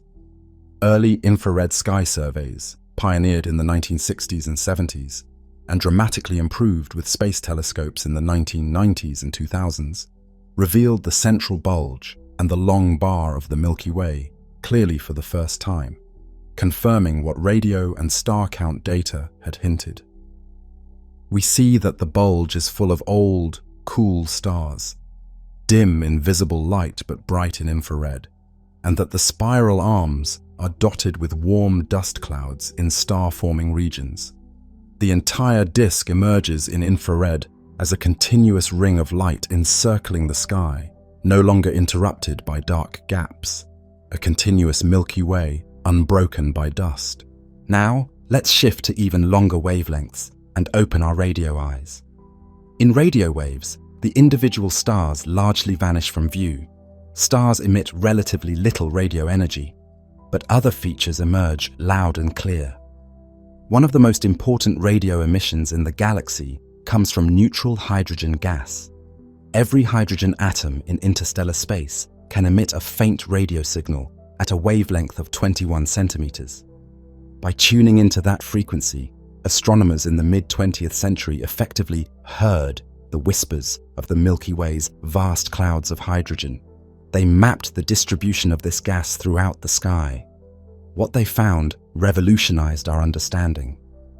The Milky Way's disk is traced by immense spiral-patterned streams of hydrogen gas, extending far beyond where most of the stars are. By tracking the Doppler shifts of this 21-centimeter emission, astronomers could chart the rotation of the galaxy and identify its spiral arms, even on the far side of the galactic center, which no optical telescope could ever see. Through radio eyes, the Milky Way's spiral structure was drawn out in detail, including portions of arms hidden behind the bulge. The zone of avoidance that plagued optical astronomy was no obstacle to radio waves. They passed through the dust and revealed that beyond the center, the galaxy continues in symmetrical splendor. In the radio view, we also see things our eyes never could. The flicker of pulsars, rapidly spinning neutron stars, sending lighthouse-like beams of radio waves. The glow of supernova remnants, where shock waves accelerate electrons to emit radio waves as they spiral in magnetic fields, and a diffuse background hiss of radio noise permeating the galaxy, caused by a combination of free electrons moving through magnetic fields and the distant multitude of unresolved sources. The center of our galaxy, in radio wavelengths, is actually one of the brightest sources in the sky. A strong radio source, called Sagittarius A, marks the location of the central black hole and its immediate surroundings. This was how the black hole was initially inferred, before the stellar orbits and images confirmed it. In radio waves, the Milky Way appears not as a single band of light, but as a complex structure.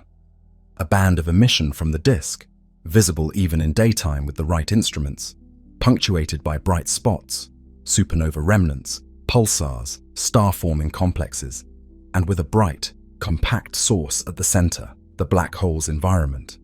Now imagine tuning our vision to shorter wavelengths than visible, into the ultraviolet. The scene shifts once more. The ultraviolet view highlights the youngest, hottest stars and the regions of active star formation. Many of the ordinary stars and red giants that dominated the infrared now fade into darkness in UV, as they are too cool to emit much at these energies. In their place, glittering like blue-white sparks, are the massive O and B-type stars, blazing fiercely with ultraviolet light. We would also see glowing nebulae, like the Orion Nebula, under the assault of intense UV radiation from these hot stars, appearing even brighter relative to the background. The spiral arms in UV are delineated strongly by these short-lived stars and their associated HII regions, ionized gas clouds. The galactic center's old stellar population would fade in UV, making the bulge much less prominent, but any regions of recent star formation or accretion near the center would stand out. The UV view, then, is a portrait of the Milky Way's vitality, emphasizing the sites of current star birth and the presence of the hottest young stars. If we push to even more energetic extremes, Into the realm of X-rays, the Milky Way we perceive changes almost entirely. Gone is the continuous sweep of billions of normal stars. Those stars are too cool and quiescent to shine in X-rays. Instead, the X-ray sky is dominated by rarer, high-energy objects, the end states of stellar evolution and violent cosmic events. We see the ghostly shells of supernova remnants filled with million-degree gas, glowing in soft X-rays. We see binary star systems where a neutron star or black hole is accreting matter from a companion. Such systems appear as point-like X-ray sources scattered through the disk, each a tiny beacon signaling where extreme gravity is at play. The dense star cluster at the galactic center lights up in X-rays due to hot gas and perhaps many small neutron stars and white dwarfs interacting. The supermassive black hole itself, usually quiet, occasionally flares, and those flares would make it a flickering X-ray source. We also detect a diffuse X-ray glow across the sky, especially toward the center and halo, indicating extremely hot, thin gas pervading the space around the Milky Way, likely a corona of gas heated by myriad supernova explosions, forming a kind of galactic atmosphere extending far into the halo. One of the most breathtaking discoveries of the past decade comes when we peer in the gamma-ray spectrum, the most energetic form of light. In gamma rays, much of the normal galaxy disappears.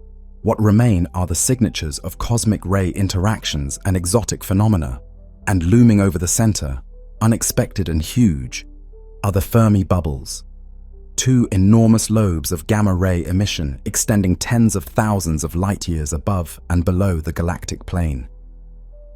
Discovered by the Fermi Gamma-Ray Space Telescope in 2010, these bubbles are invisible in lower energy light, but in gamma rays they glow as gigantic balloon-like structures. Their shape and extent suggest a powerful burst from the galactic center in the relatively recent past, perhaps a few million years ago, maybe a period of intense star formation, a starburst, or an active phase of the central black hole that drove energetic outflows. The Fermi bubbles reveal that the influence of the galactic center isn't confined to the disk. It has extended far into the halo. They are like a pair of cosmic chimneys, funneling energy from the nucleus out into space. Only by looking in gamma rays did these features become apparent, reminding us that each new way of seeing can unveil an entirely new facet of reality. Each of these different eyes on the galaxy, radio, infrared, visible, ultraviolet, X-ray, and gamma ray, tells a different part of the story. Yet they all describe the same Milky Way.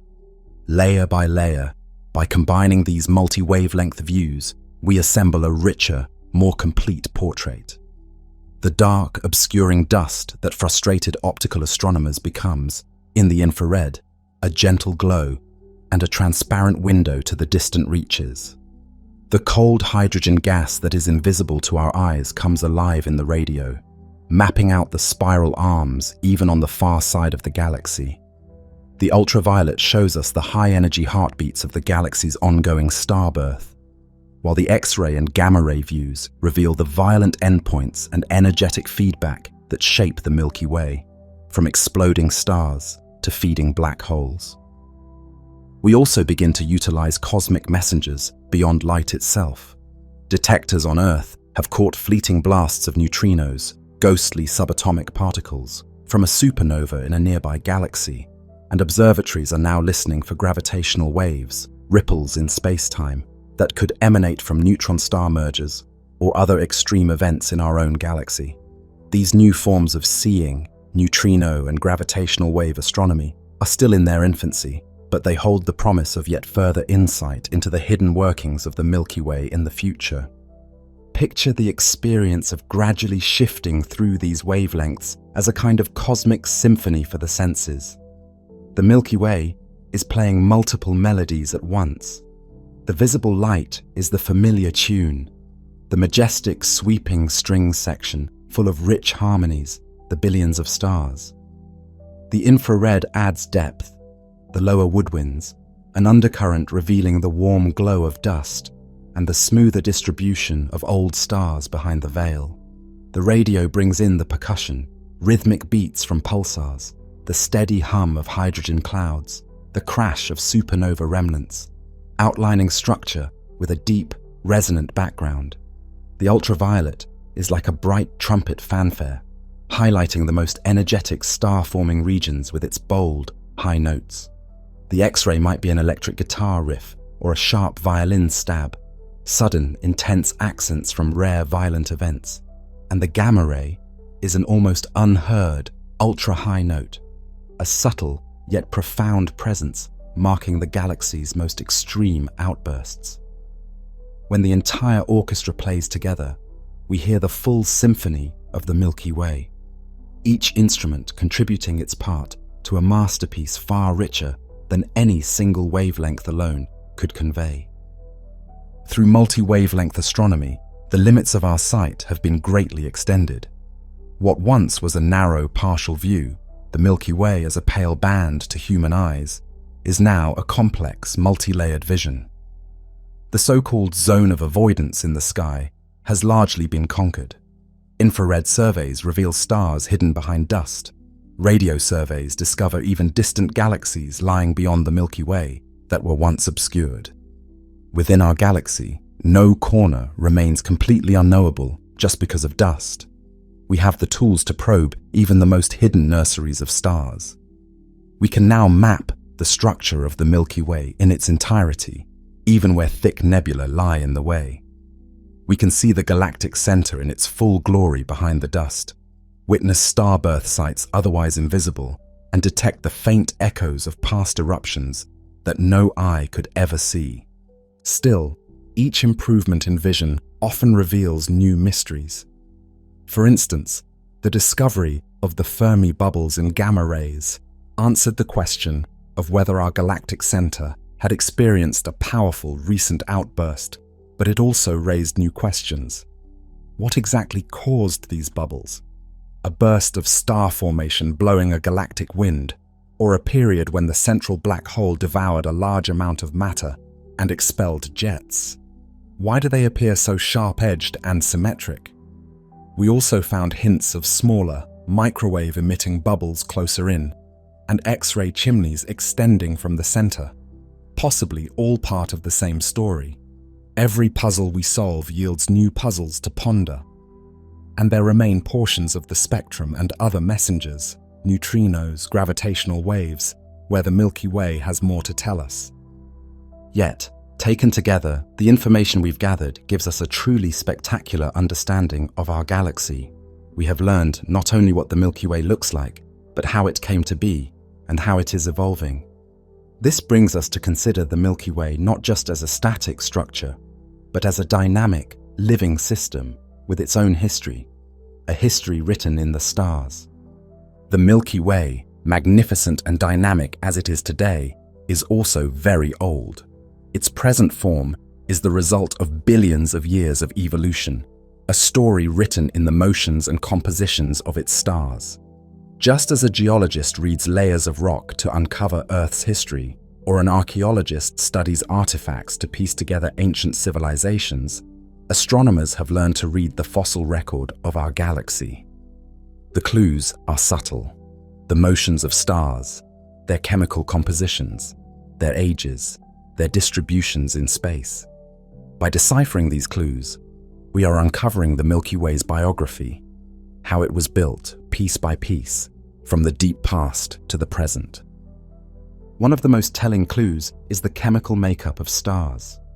When the universe began, in the Big Bang, it consisted almost entirely of hydrogen and helium, with virtually no heavier elements, what astronomers call metals.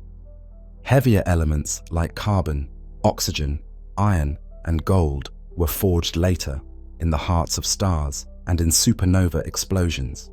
Each generation of stars enriches the cosmic material a little more with these elements. Thus, a star's metallicity, the fraction of its material that is heavy elements, serves as a kind of timestamp. An old star, born when few generations had lived and died before it, will be extremely metal poor. nearly pure hydrogen and helium. A younger star, born after billions of years of cosmic alchemy, will inherit a higher proportion of metals. Now, when we survey stars in our galaxy, we find a striking pattern. The stars in the halo and those in globular clusters are generally very metal poor. They contain only tiny traces of elements like iron or calcium, maybe 1,000th of what the Sun has. These stars are fossils of the early Milky Way. They formed at a time when the galaxy, or its precursor fragments, had just begun forming stars, when only a few supernovae had seeded the environment with heavy elements. Some of the halo's metal-poor stars are among the oldest ever found, nearly 13 billion years old, dating back to within a few hundred million years of the universe's beginning. Some are so pristine in composition that they probably formed directly from the primordial gas enriched by only the very first stars, which were themselves long since gone. In their atmospheres, we see the faint chemical echoes of those first stars.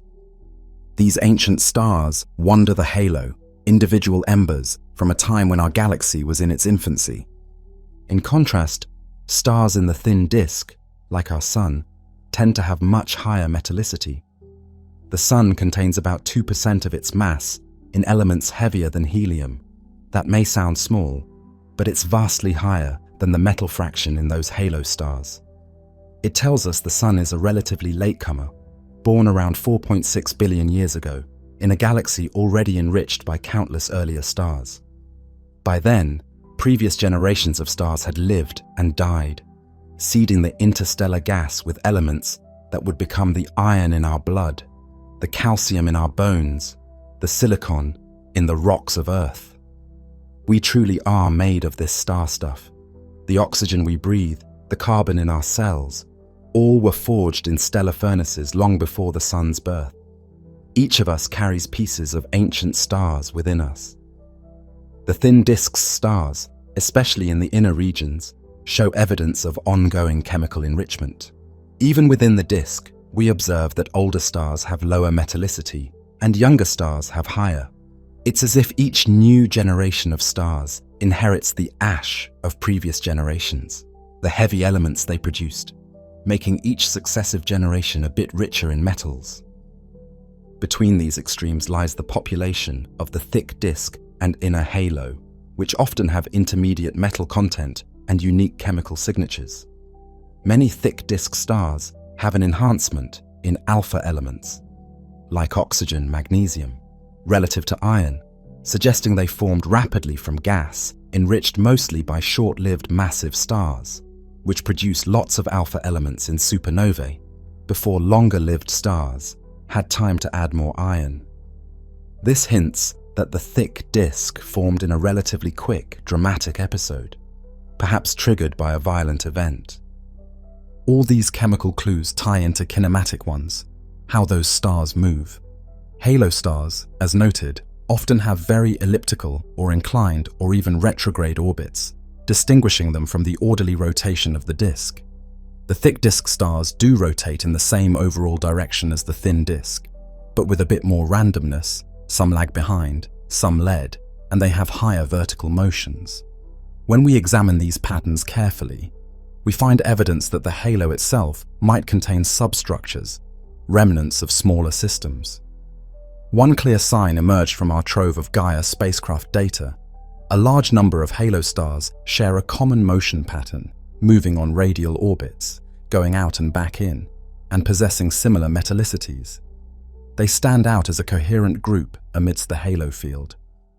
Astronomers now believe that about 8 to 10 billion years ago, the Milky Way had a dramatic encounter with a smaller galaxy, a merger that delivered a huge influx of stars and dark matter. This invading galaxy was torn apart by the Milky Way's gravity. Its stars were strewn into the halo on those radial orbits, and its substance likely puffed up the pre-existing thin disk of the Milky Way into a thicker disk. The evidence of that event still persists in the motions and chemical makeup of stars, sometimes poetically dubbed the Gaia sausage or Enceladus stream, names given to that distinctive clump of halo stars.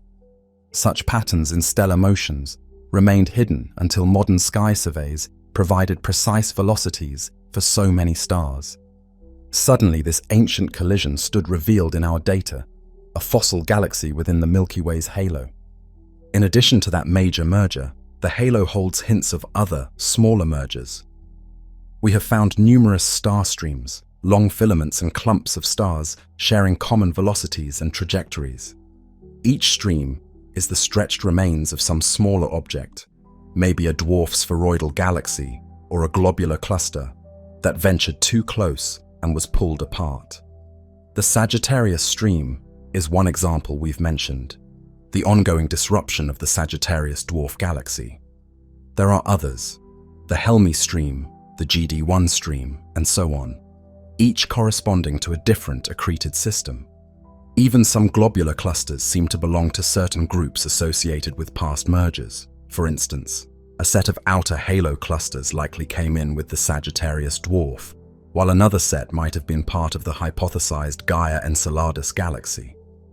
By charting which clusters and stars came from where, we are assembling something like a family tree of our Milky Way. Which parts were original, which were adopted or acquired over time. Even within the disk itself, the stars carry memory of the galaxy's history. There are stars in the solar neighborhood that have much lower metallicity than the Sun, yet move in the plane. Perhaps they migrated here from farther out in the disk, or are part of the thick disk population. Some stars have peculiar chemical ratios that set them apart, suggesting they might have formed in an environment outside the Milky Way, say in a dwarf galaxy, and later been assimilated. The disk, especially the outer disk, contains subtle ripples and arcs of stars that might be the result of recent perturbations, possibly the disk ringing like a bell after the passage of a satellite galaxy. One such feature is the Monochoros ring, a ring of stars rippling around the outer disk. It might be debris from a swallowed dwarf, or simply a wave in the disk induced by a satellite's gravity. Using all these clues, astronomers have begun to sketch the Milky Way's history. In the beginning, over 12 billion years ago, our galaxy's progenitors were likely a few smaller protogalaxies, made mostly of hydrogen, helium, and dark matter. These clumps merged early on, building a stellar halo and the first, relatively small primitive disk.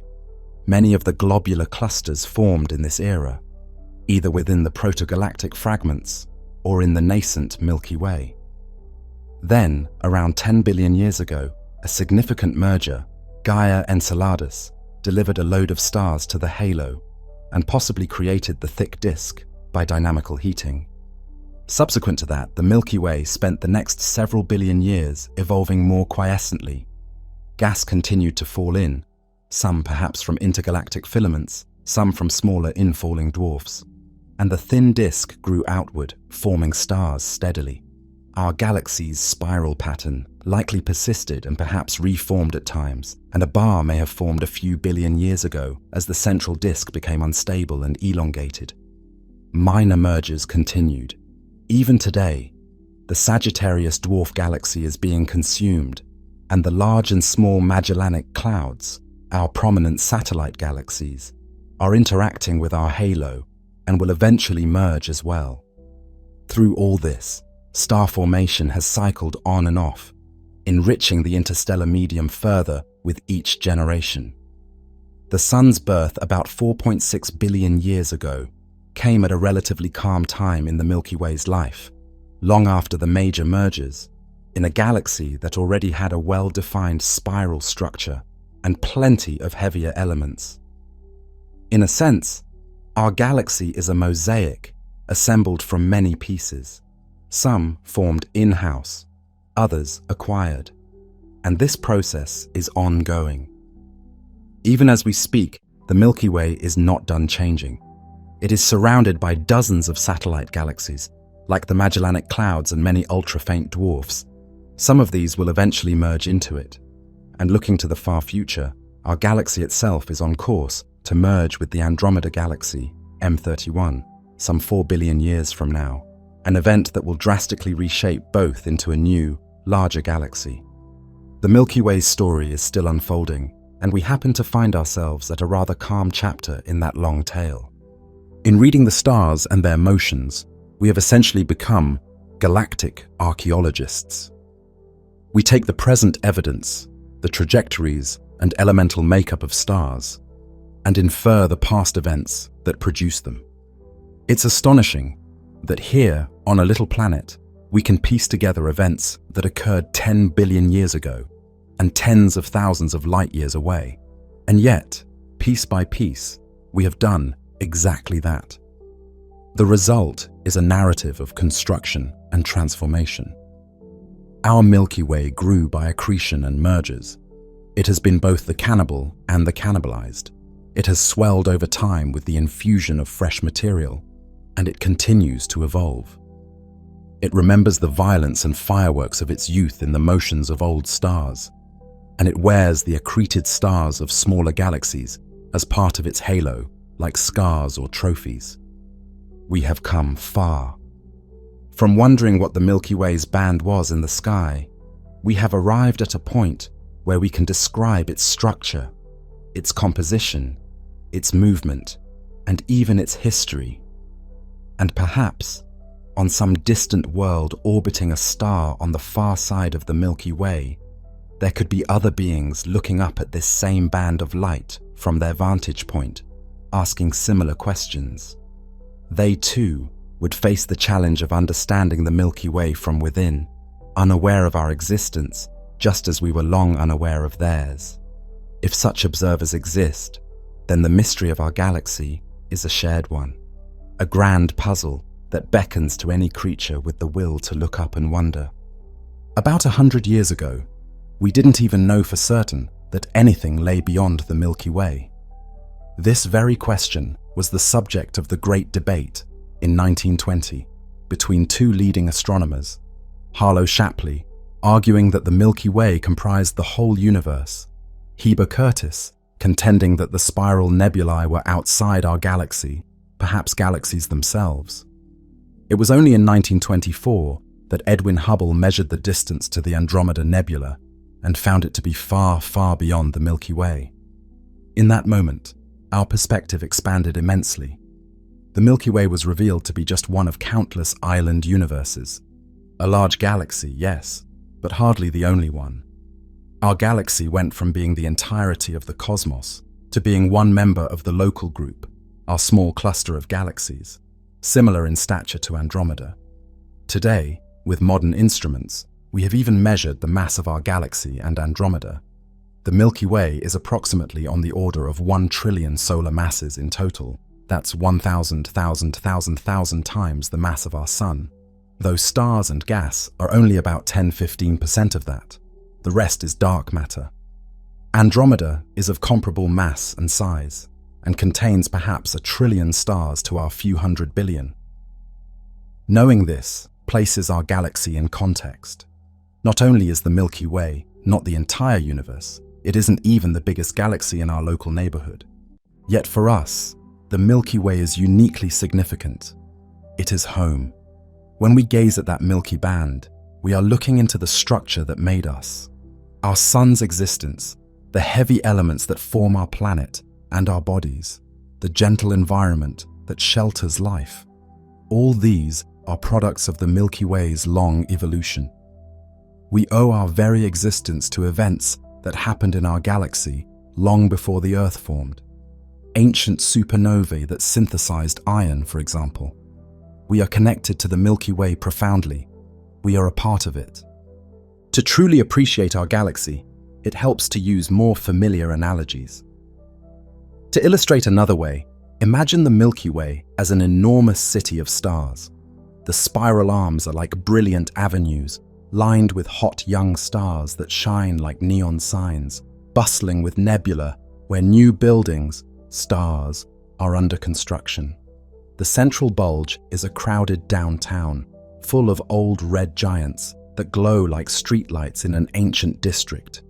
At the very center, a massive city hall, black hole, governs the motions around it. The halo forms the quiet suburbs, sparsely populated by a few old stars and clusters, far removed from the busy streets of the disk. Throughout this stellar metropolis, things are constantly changing. New structures rise, stars form, and old ones crumble, stars die. Sometimes a neighboring town, dwarf galaxy, gets absorbed into the city limits, adding its stars to our population. Yet despite all this hustle and transformation, the city of the Milky Way maintains its overall character through cosmic ages.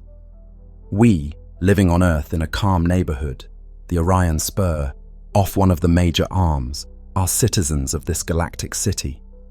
We witness its grand traffic flow around us and participate in its story, even as we go about our humble lives. Galaxies are not static backdrops.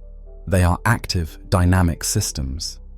The Milky Way is an ecosystem of constant change, a cosmic forest in which stars are born, evolve, and die, enriching the soil, the interstellar medium, for the next generation.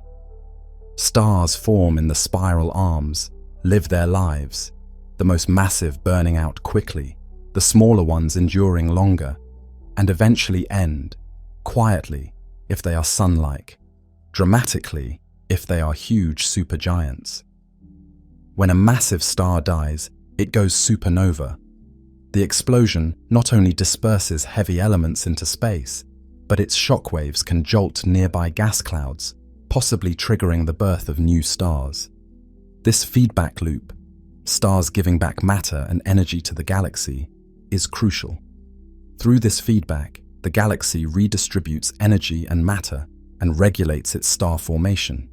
Stellar winds and supernova blasts carve bubbles in the gas, sometimes clearing out regions and halting star formation temporarily, other times compressing gas elsewhere and stimulating more star birth. It's a self-balancing act. At present, the Milky Way's star-making pace is relatively sedate.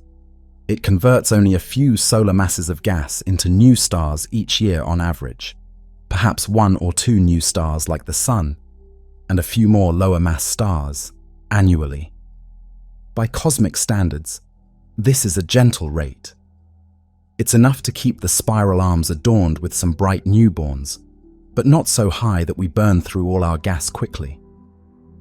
There are starburst galaxies in the universe forming hundreds of stars per year, blazing furiously for short periods, and then quenching when their gas is exhausted or blown out.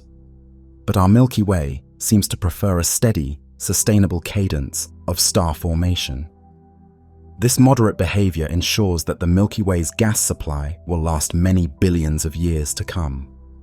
Over time, each generation of stars changes the composition of the galaxy's gas a little more, enriching it with heavier elements. The young stars forming now carry within them the products of countless stellar lives before them. In this way, the galaxy's chemistry evolves, the metallicity of stars increasing as the cosmic soil becomes more fertilized. Our Sun, for instance, has far more heavy elements than the first generation of stars, telling us it formed in a used, enriched medium. This ongoing enrichment will continue with future generations. Meanwhile, the whole galaxy is gravitationally interacting with its environment. Our Milky Way is orbited by dozens of satellite galaxies. Some are fairly large, the Large Magellanic Cloud, and Small Magellanic Cloud, visible to the naked eye from the southern hemisphere, each a few percent the mass of the Milky Way. Others are extremely small and faint. The ultra-faint dwarfs, discovered in recent years, some of which have only a few thousand stars. These satellites move around the Milky Way, and our galaxy's gravity pulls on them. Sometimes, as we've seen, it tears them apart, like the Sagittarius dwarf. The Large and Small Magellanic Clouds, LMC and SMC, are currently close by and interacting with our halo. Their gravity may be raising tides in our disk and halo, and our gravity is stripping gas from them, producing the long Magellanic stream of gas that trails behind them. In recent years, astronomers have discovered more and more of these faint satellites. Dozens have been catalogued, and more continue to be found as our surveys improve. The Milky Way's entourage of satellites is more extensive than once thought. These interactions have effects. The LMC, for instance, with its substantial mass, around 10% of the Milky Way's mass, is tugging on our galaxy's halo and might even be shifting the center of mass slightly. It's likely contributing to the warp in our outer disk. Our disk is not perfectly flat, but bent, and the gravity of the Magellanic Clouds could be one cause of that warp. The infall of the Sagittarius dwarf seems to correlate with bursts of star formation in our disk. Indeed, some studies suggest that about 5 billion years ago, and again, about 1 billion years ago, Sagittarius's close passes perturbed our galaxy and triggered higher star formation rates, possibly even triggering the formation of our Sun around one such time. Thus, the satellites have likely influenced the Milky Way's evolution. Like dancers around a larger partner, their gravitational tugs send subtle ripples through the Milky Way's disk and halo. Our galaxy will continue to grow by merging these satellites. In the far future, as mentioned, it will experience the ultimate merger with the Andromeda Galaxy, and likely also the Triangulum Galaxy, M33, a smaller member of our local group. In about 4 billion years, Andromeda and the Milky Way will draw together, their mutual gravity distorting both. Perhaps long tails of stars will be flung out, and over a couple of billion more years, they will coalesce into a single elliptical galaxy, sometimes dubbed Milkomeda. The night sky of Earth, if Earth is still around and life still here, would change drastically during that merger, with new patterns of stars and intense star-forming fireworks for a while. Eventually, the two spirals' identities will be lost in a new, larger galactic system. Thus, even the Milky Way is impermanent on cosmic timescales. Through all of this, one cannot help but feel a sense of narrative, a sense that the Milky Way has lived a life of its own. We, as sentient beings within it, have only just become aware of that grand story. It is a bit like coming of age and suddenly learning the history of your vast family or nation, except our nation is a galaxy 100,000 light-years wide and 13 billion years old. It took remarkable scientific sleuthing to deduce this history. It is a testament to the human mind's ability to reason and infer that we can reconstruct events so remote in time and space. Our map of the Milky Way, therefore, is not just a static picture, it's an unfolding story. It shows a current snapshot, spiral arms, bar, etc., but also contains clues of how that snapshot came to be. By studying other galaxies which we can see from the outside, we gain further insight into stages of our own. We see galaxies in various merger stages, or starburst phases, or with different proportions of components, and we realize the Milky Way likely went through similar phases, or will in the future. Our understanding of galaxy formation has, in turn, fed back to refine our model of the Milky Way. Mapping our galaxy from the inside has truly been one of humanity's great scientific achievements. Over the past century, we progressed from having only a vague idea of our place in the cosmos to having a detailed mental construct of our entire galaxy, something no one observer can ever see in full. It required meticulous data collection and clever deduction. It's as if we have mapped a vast labyrinth by walking through its corridors and feeling our way, since we cannot rise above it to see the whole. And somehow we succeeded. Mapping our galaxy from within stands as a triumph of human curiosity and intellect. Even as we gather more data and refine our models, we remain observers trapped inside the system we study. We will always be looking outward from within, and that inherently limits our perspective. There may always be features we cannot perceive directly, perhaps some subtle pattern in the distribution of stars that is too broad to recognize from inside, or some effect that requires an external view. We compensate with ingenuity and indirect methods, but there is something profound about this limitation. We are part of the very thing we are trying to understand. It is interesting to note that while we cannot see our galaxy from outside, observers in other galaxies can. To an astronomer in the Andromeda Galaxy, for example, the Milky Way would appear as a faint, elongated spiral nebula in their sky, much like Andromeda appears to us. They could capture photos of our galaxy's grand design in a way we cannot. And conversely, we see Andromeda's spiral structure clearly, while the Andromedans, if any exist, must deduce it from the inside. In a cosmic sense, we and Andromeda serve as mirrors for each other. By studying other galaxies, we've come to understand our own, and in the future, the Milky Way and Andromeda will merge and no longer be separate, their destinies entwined. In about 4 billion years, as mentioned, this merger will begin, an event that future astronomers, perhaps not human, perhaps whatever beings exist then, will witness and record. The Milky Way as we know it will evolve into something new. But those changes are far in the future. For countless generations to come, the Milky Way will remain the majestic barred spiral that cradles our sun and its planets. Our explorations have transformed that misty band in the night from a source of speculation and myth into a mapped and modeled galactic system. Yet, even as we explain it scientifically, the Milky Way has lost none of its ability to inspire awe. If anything, knowing what it truly is makes it more amazing. The simple band of light has become a vast spiral of stars in our mind's eye. The tiny points of light have become distant suns with their own worlds. The dark gaps have become nurseries holding unborn stars. The slight glow on the horizon of vision has become the memory of ancient mergers and the halo of an invisible mass. So the next time you find yourself under a truly dark sky, take a moment to let your eyes wander along the Milky Way's gentle glow. Think of all the stars hidden in that band, the clusters and nebulae, the spiral arms wrapping around, and the far-off center with its secrets. Consider the journey that light has made to reach you, and the journey we have made to understand what it means. In that quiet moment, you are connected to our galaxy in a profound way, an observer within it, aware of its vastness and complexity.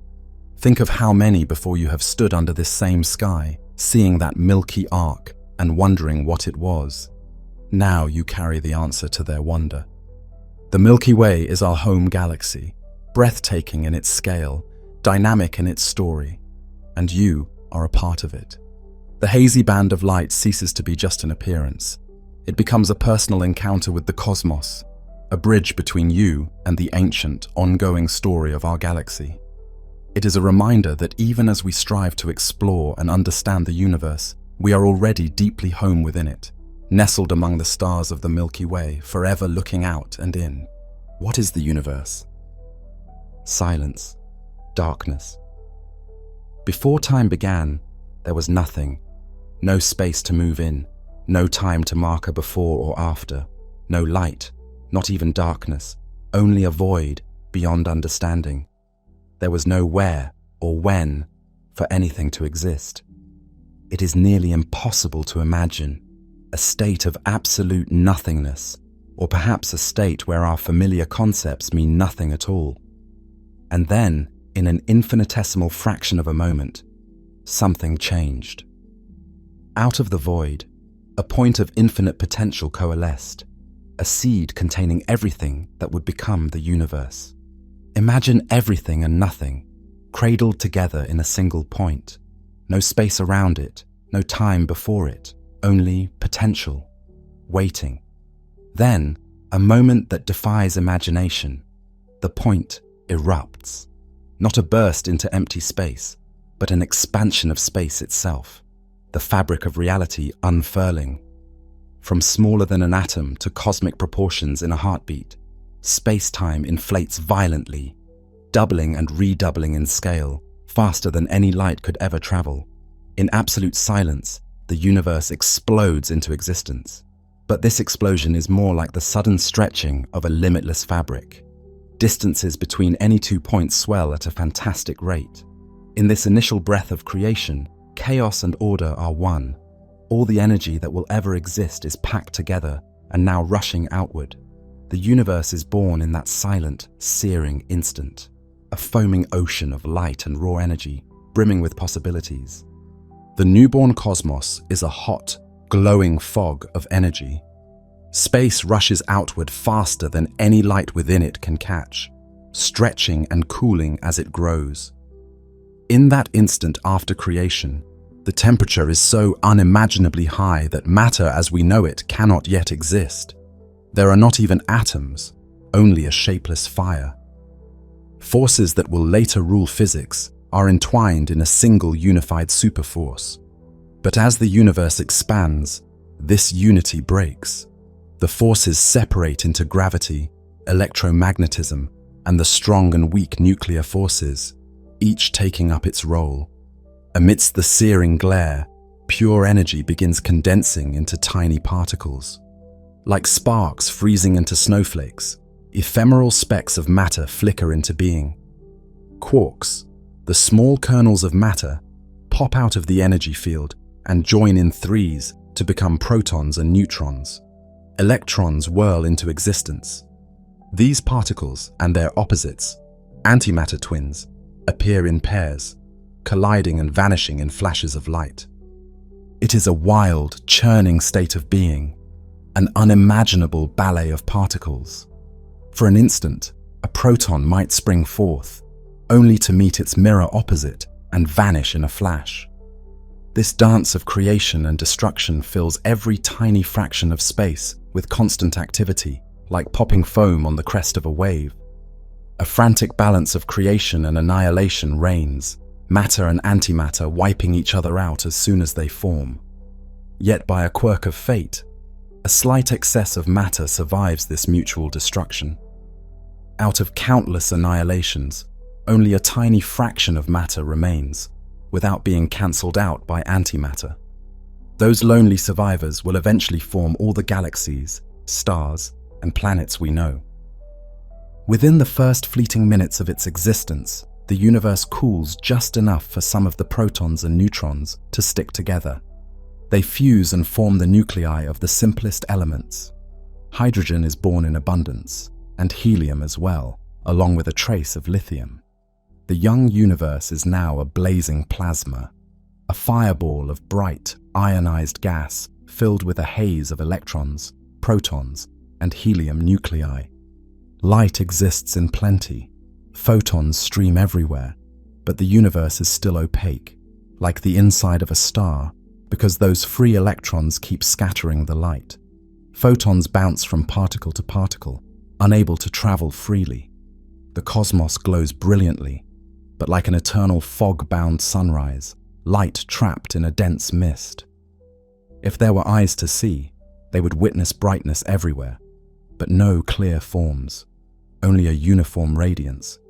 Eons of expansion and cooling pass.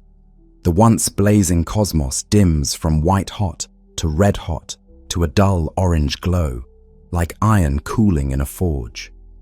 Finally, as the universe ages and expands, a critical threshold is reached. The temperature falls to a few thousand degrees, cool enough for electrons to calm down and be captured by atomic nuclei. One by one, electrons settle into orbits around hydrogen and helium nuclei. At that moment, the free charges that kept the universe opaque vanish, locked into neutral atoms. The fog clears. All at once, light is free. Photons that had been trapped, ricocheting endlessly, now stream across the universe unimpeded. The entire cosmos, once an endless furnace of scattered light, suddenly becomes transparent. A brilliant glow suffuses space, the first light able to travel unhindered. It is as though a cosmic dawn has broken. The young universe shines as a whole, a pale, orange-white radiance, bathing everything. This glow comes from everywhere at once, filling all of space with a release of pent-up illumination. For the first time in cosmic history, darkness truly ends. But as with all things in an expanding universe, the light does not stay bright for long. Space continues to stretch, and that initial brilliant glow begins to fade and redden. What was once a blinding fire all around slowly softens. The orange-white light slips to deep red, then to infrared, weakening and cooling as the universe grows bigger and colder. In time, the glow becomes invisible to any eyes that might someday open. Day has turned to twilight on a cosmic scale, and then to night. The photons released at the clearing of the fog still exist, but now they are mere whispers of their former selves, stretched into faint microwaves by billions of years of expansion. The universe is left with a gentle afterglow, an omnipresent memory of that early light, too dim for any creature to perceive without special instruments. This faint afterglow is what modern science calls the cosmic microwave background, a cool, all-pervading whisper from the universe's infancy, still murmuring in the darkness. It will persist through all cosmic time, a quiet testament to the moment the cosmos first revealed its light. For a long stretch after that first dawn, the universe has no new sources of illumination. The brilliant flash of creation has faded to an infrared and microwave murmur.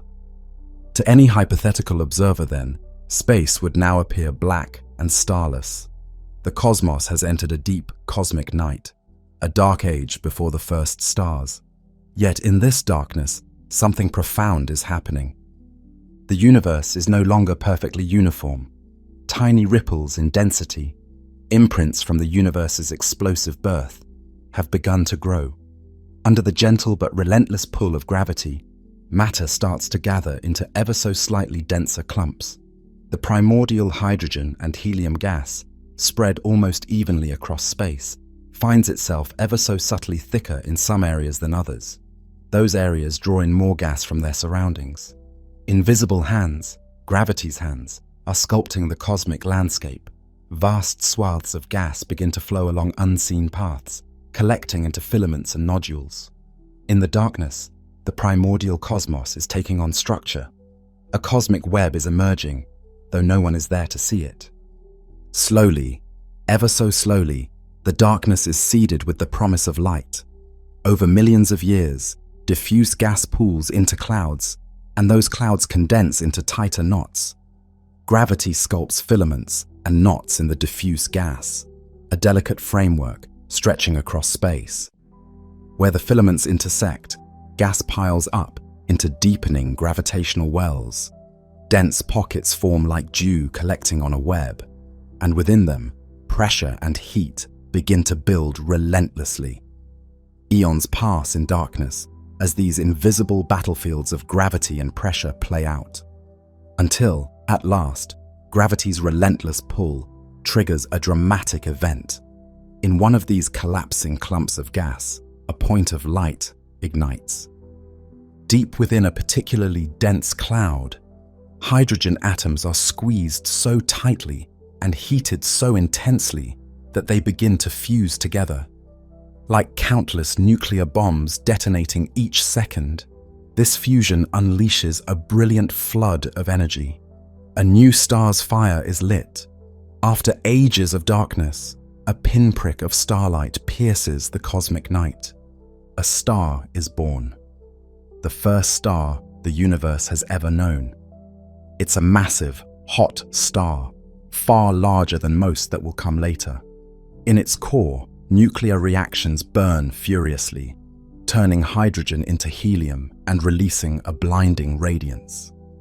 Starlight bursts outward from that newborn star, and a radiant beacon now shines, where before there was only cold, silent gas.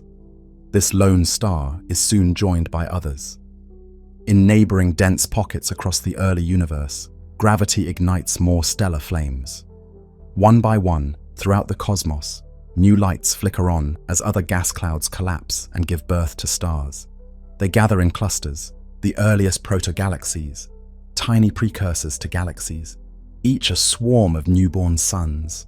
Like lanterns kindling across a dark landscape, these first stars mark the end of the cosmic dark ages. The long night is over.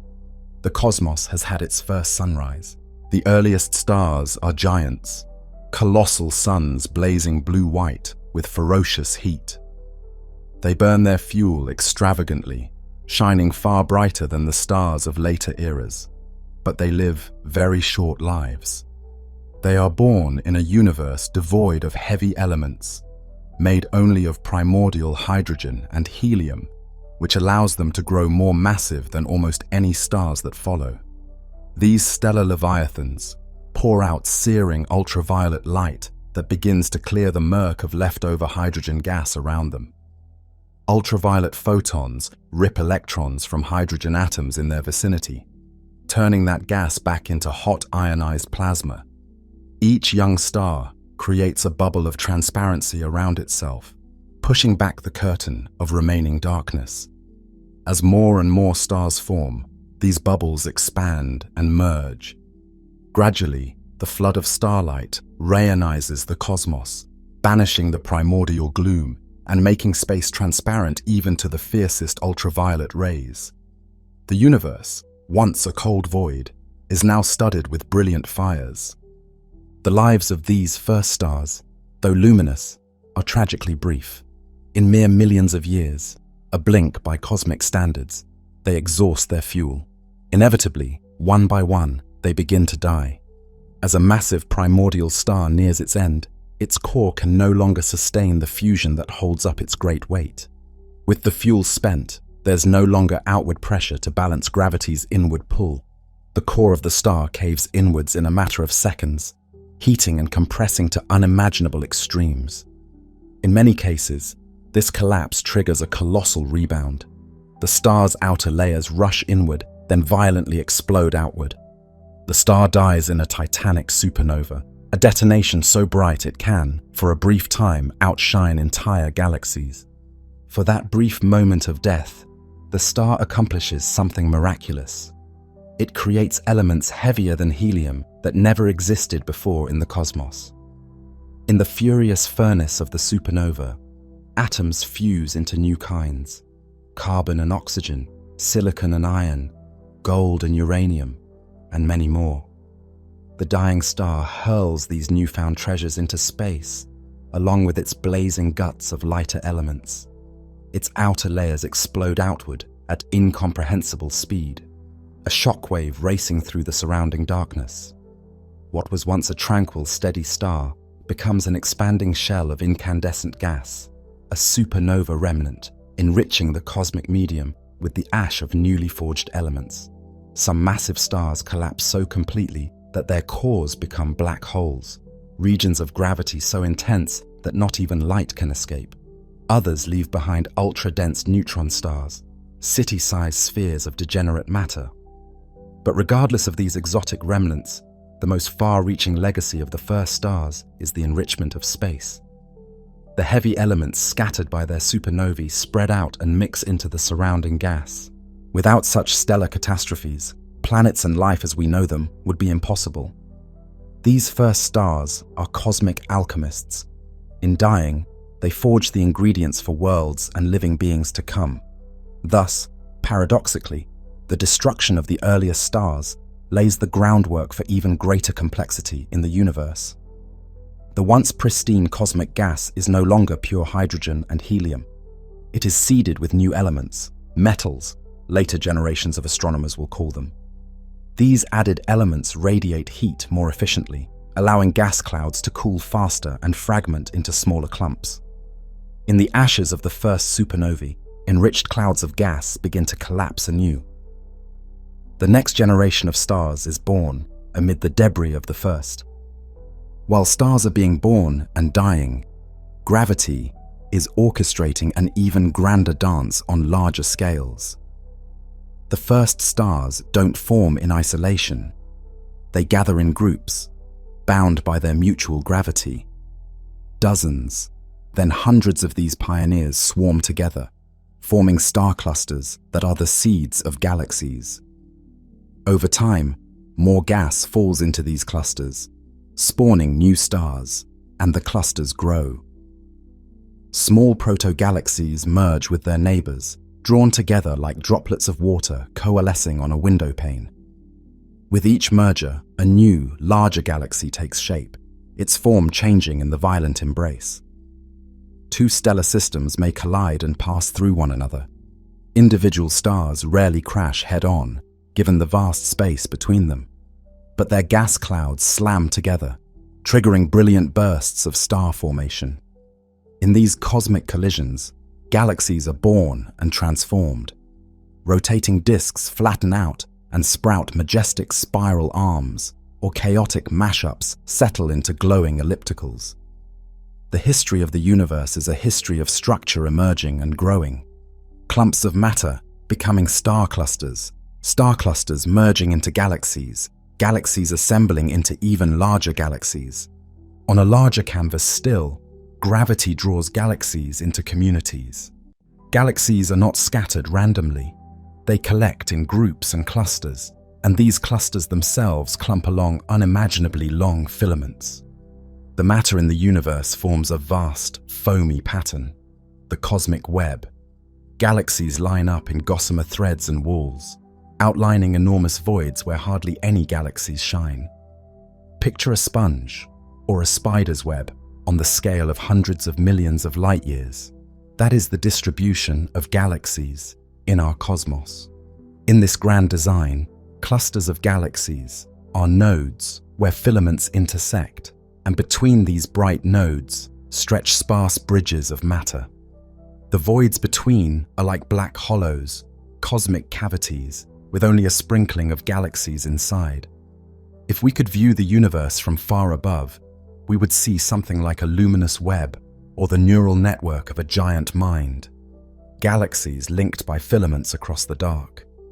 Yet, in this immense cosmic web, most of the matter is hidden from view. Every galaxy, every cluster of galaxies, sits within an enormous halo of invisible mass that far outweighs all the stars and gas we can see. This hidden mass is dark matter, an elusive substance that neither emits nor absorbs light.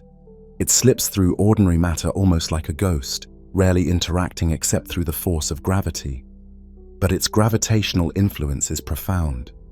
Dark matter provided the scaffolding for structure to form in the first place.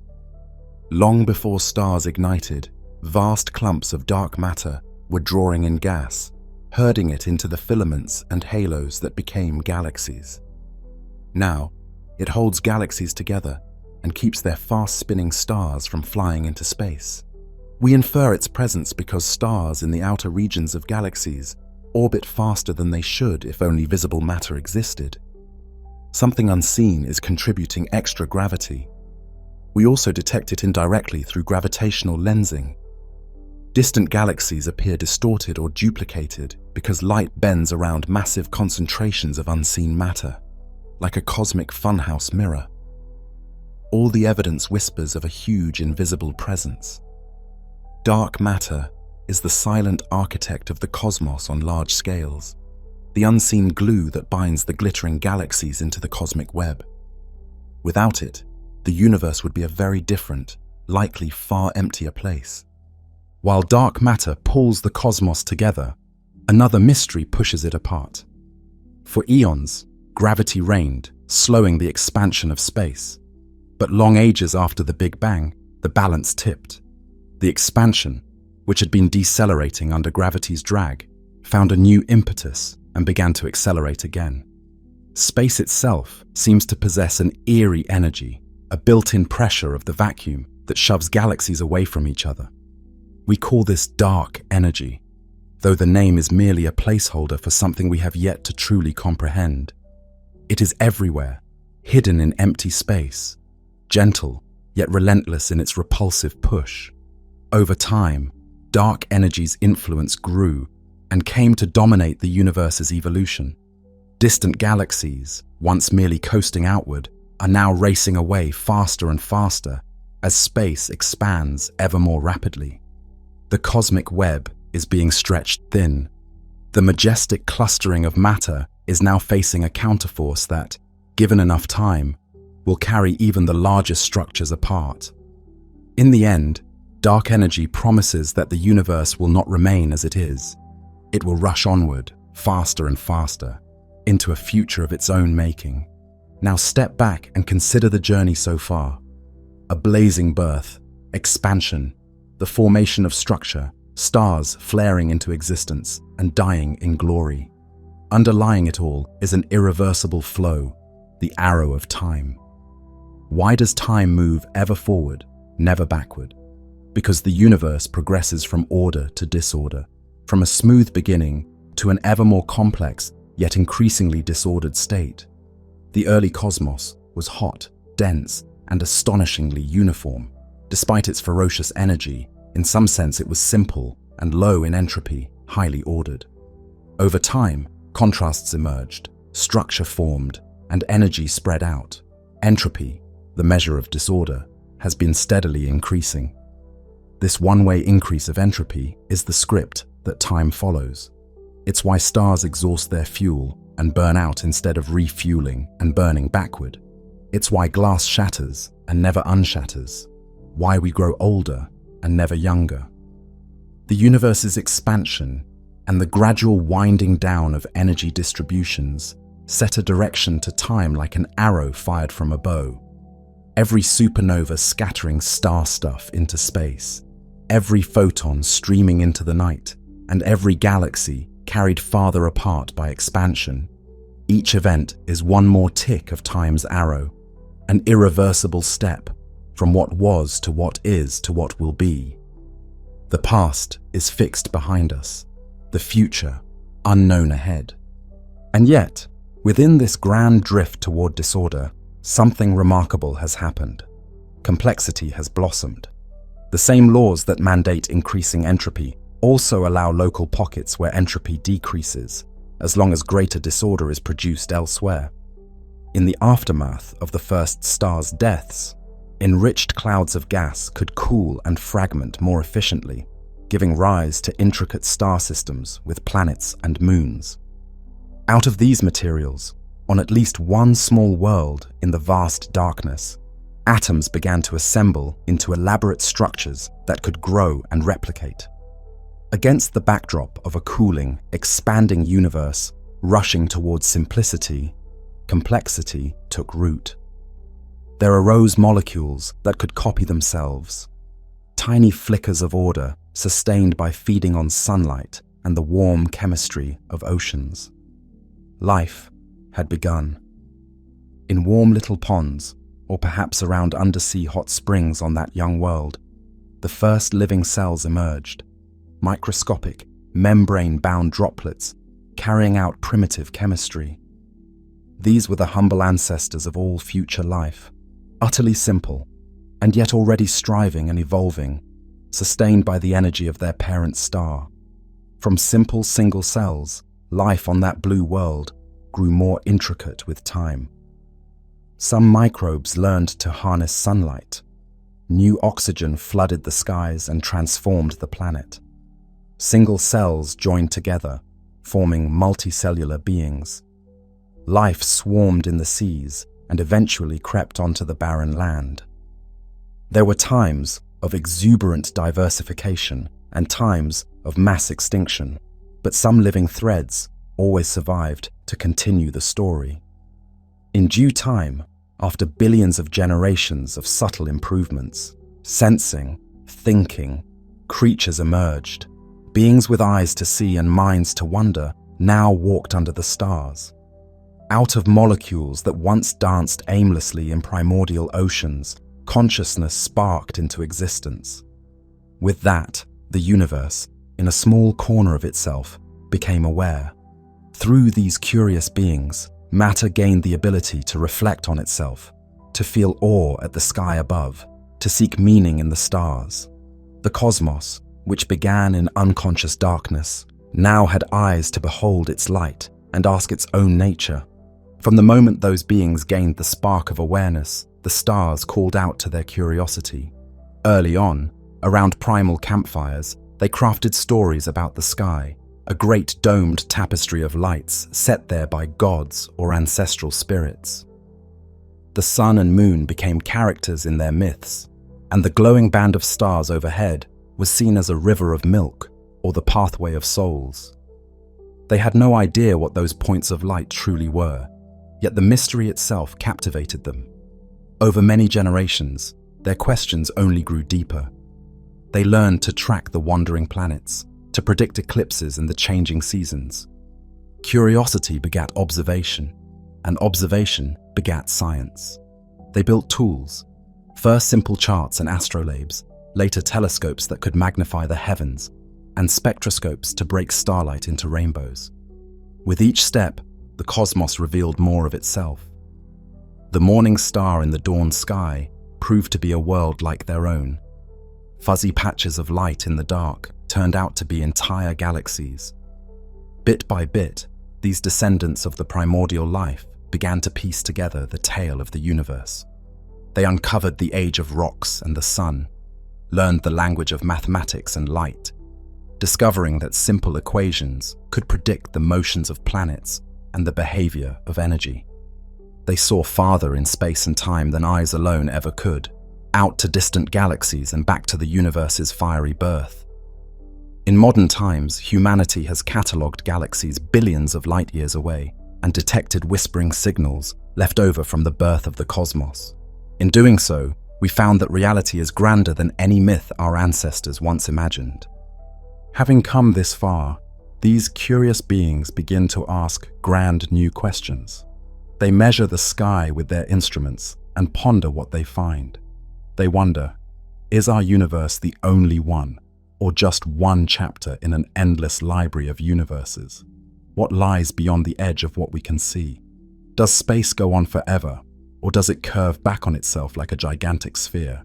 If one could travel in a straight line through space indefinitely, would one loop around and end up back where one started, or simply wander endlessly into eternity? Imagine setting off in a spaceship, never turning, never stopping. Would you travel onward forever, passing galaxy after galaxy without end? Or after unimaginable distances, might you find yourself back where you began, arriving from behind as space curves in a great cosmic loop? Thus far, the universe reveals no edge, no sign that our cosmic ocean ends or that space wraps around. As best we can tell, space is either truly infinite or so vast and uncurved that it might as well be. Our observable universe is bounded only by the distance light has traveled since the beginning, not by any physical border. The horizon we see is not a wall, only the limit of vision. There is almost certainly more beyond, forever out of reach. Perhaps far beyond our sight, other regions exist, too distant for their light to ever reach us. They could be fundamentally similar to our observable universe, with galaxies and stars, or perhaps different in ways we cannot imagine. In either case, the part of the universe we can see may be only a tiny patch in a vastly larger cosmos, possibly an infinite expanse. Some thinkers even imagine that our Big Bang was not unique. Perhaps it was one bubble in a foam of countless Big Bangs. Maybe new universes sprout like fireflies in the night, little pocket realities that explode into being, each with its own space, time, and laws of physics. In this scenario, called the multiverse, our universe might be just one bubble among an endless sea of others frothing into existence in a timeless cosmic ocean. In one universe, gravity might be a bit stronger. In another, stars might never form at all. Ours just happens to have the right conditions to birth galaxies and life. Or consider another idea. Every time a decision is made or a quantum event has multiple outcomes, perhaps reality splits, each possibility spawning its own universe. In this view, existence is like a mighty river that keeps branching into countless streams, creating an ever-multiplying array of parallel worlds. These ideas are speculative, verging on the philosophical, perhaps forever beyond empirical reach. Yet they remind us that reality could be far grander and more varied than we know. What we see might be a mere spark in an endless fireworks display of universes. And what of our universe's own fate? Every story, it seems, has an end. Will the cosmos simply expand forever, growing ever colder and darker? Or will it end in fire and fury, or perhaps in a rebirth? Gazing into the far, far future, we can imagine a few possible finales for this grand cosmic drama. In one vision, the expansion never stops. The galaxies drift farther and farther apart. The stars within them burn out one by one, and no new lights replace them. The universe becomes an increasingly cold and lonely place. Trillions of years from now, the great galaxies that adorn the night sky today would be invisible to any future observer, sped so far away that their light no longer reaches us. Long after that, the stars within our own galaxy would age and die. The cosmos would be littered only with their corpses, white dwarfs, neutron stars, and black holes. Eventually, even those remnants will cease to shine or will wink out of existence. White dwarfs cooling to black holes slowly evaporating over mind-boggling timescales. All matter might decay into the subatomic and disperse. What remains is a thin, cold haze of particles and dilute radiation, expanding into endless nothingness. This is the fate known as heat death, the big freeze, a universe eternally dying, yet never quite dead, asymptotically approaching nothingness. If you were an immortal being drifting in that far future, you would see an empty darkness like no night ever known. Galaxies beyond your own would have vanished from sight eons earlier. You might roam an entire galaxy and not find a single living star, only cold embers, black dwarf cinders, neutron stars, and silent black holes lurking invisibly. The very atoms of your body and surroundings would be decaying, proton by proton, over unimaginable spans. It would be a silent, frigid expanse, with nothing to mark the passage of time except the gradual fading of whatever faint glow of warmth still clings to existence. It is a lonely, ghostly end, the cosmos as an eternal winter, quiet and still. In another vision, the opposite happens on the grandest scale. The expansion itself might one day rip everything apart. If the mysterious dark energy grows stronger with time, as some theories allow, it could eventually overwhelm every binding force. In the far future, galaxies wouldn't just drift apart, they would accelerate away at phenomenal speeds. Gravity would lose its grip even on individual galaxies. Stars would speed out of their orbits around the galactic center. Planets would fly off from stars.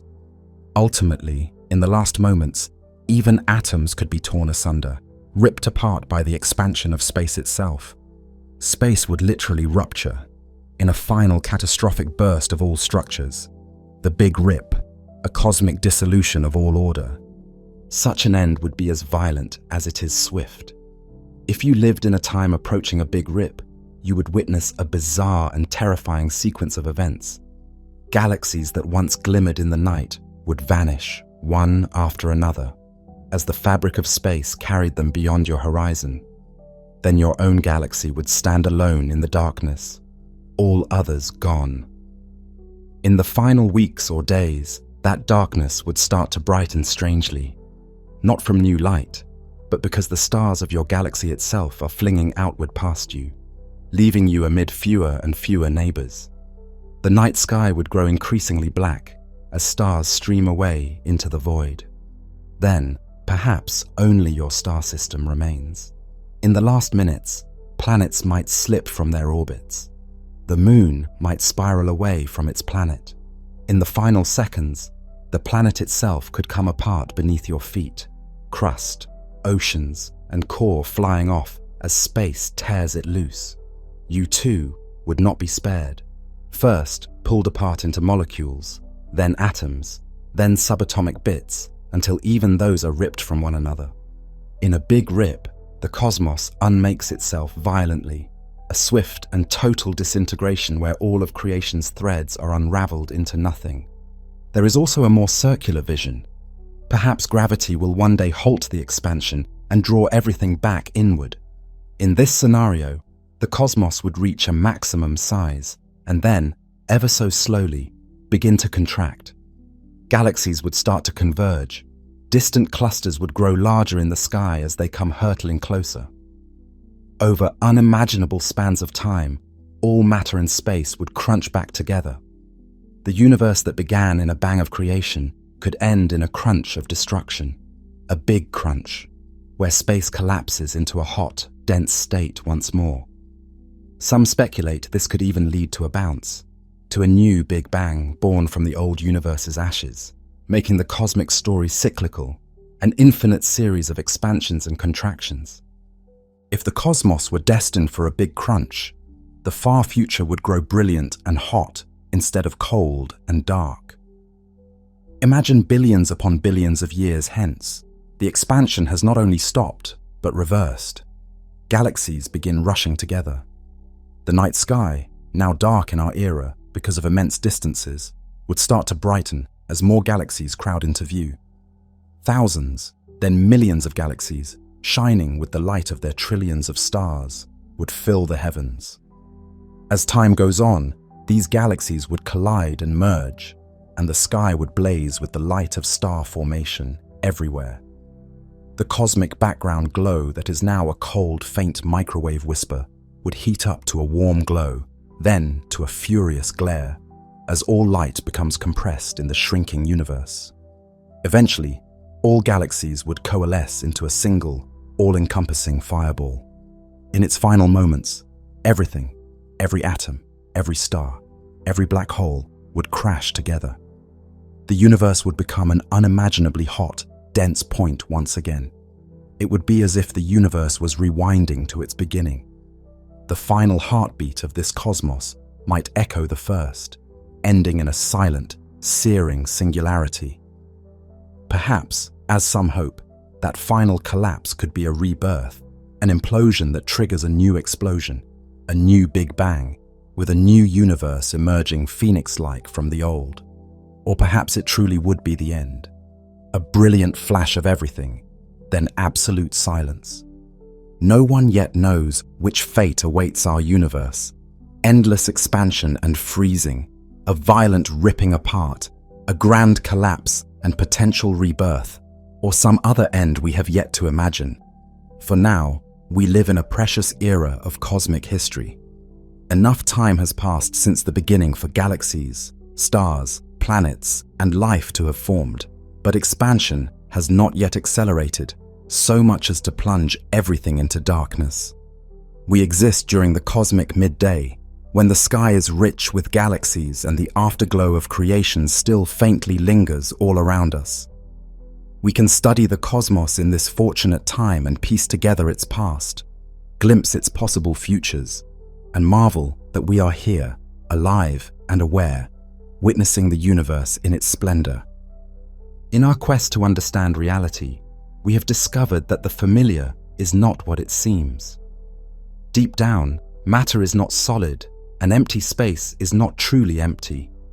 Everything is made of underlying fields, not tangible particles. One can imagine these fields as the hidden instruments of a grand cosmic symphony, each particle a fleeting note arising from the vibrational mode of a field. The vacuum of space is more like a silent stage filled with the potential for music.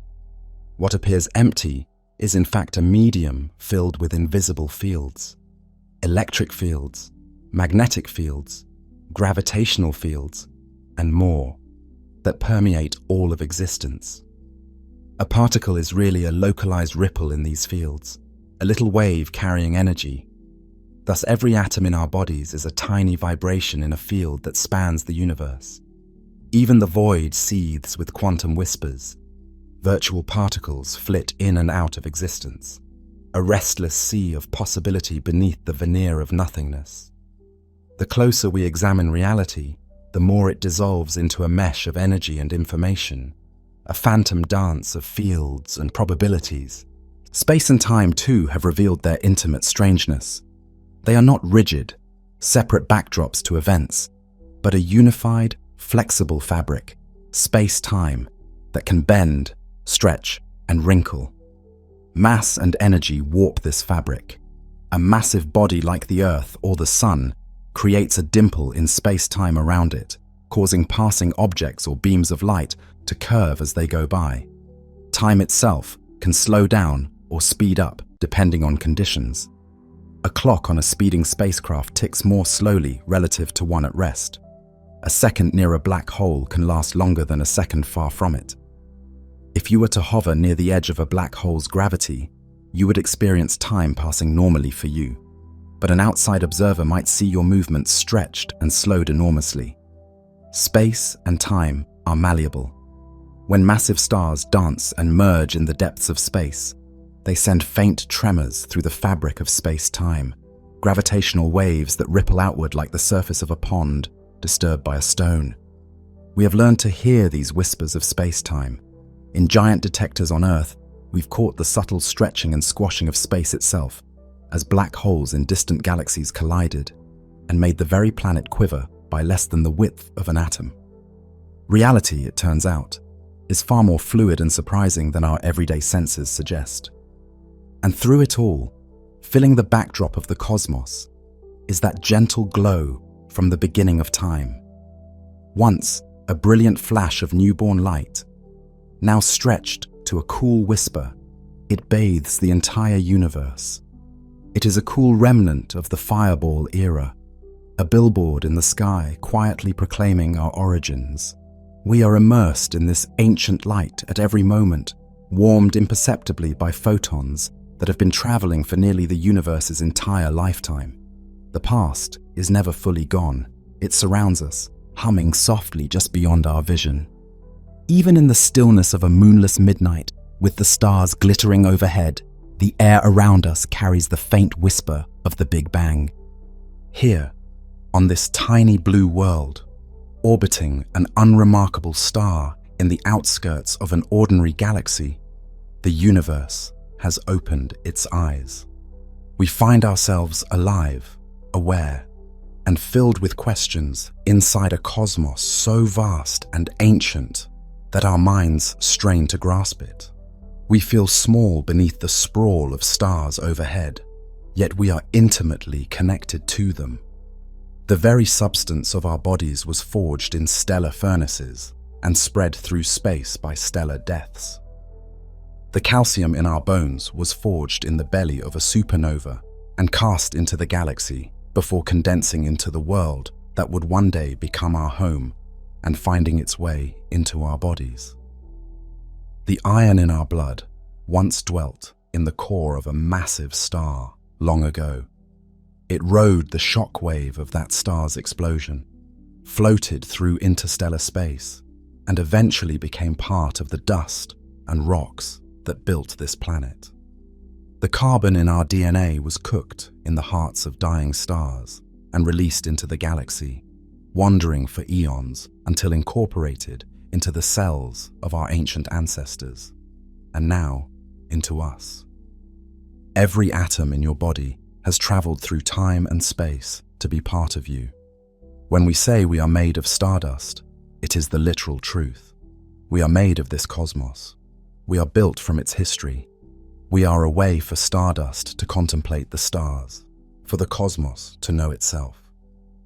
With our minds awakened, we have peeled back layers of time and space, determined to understand our origins.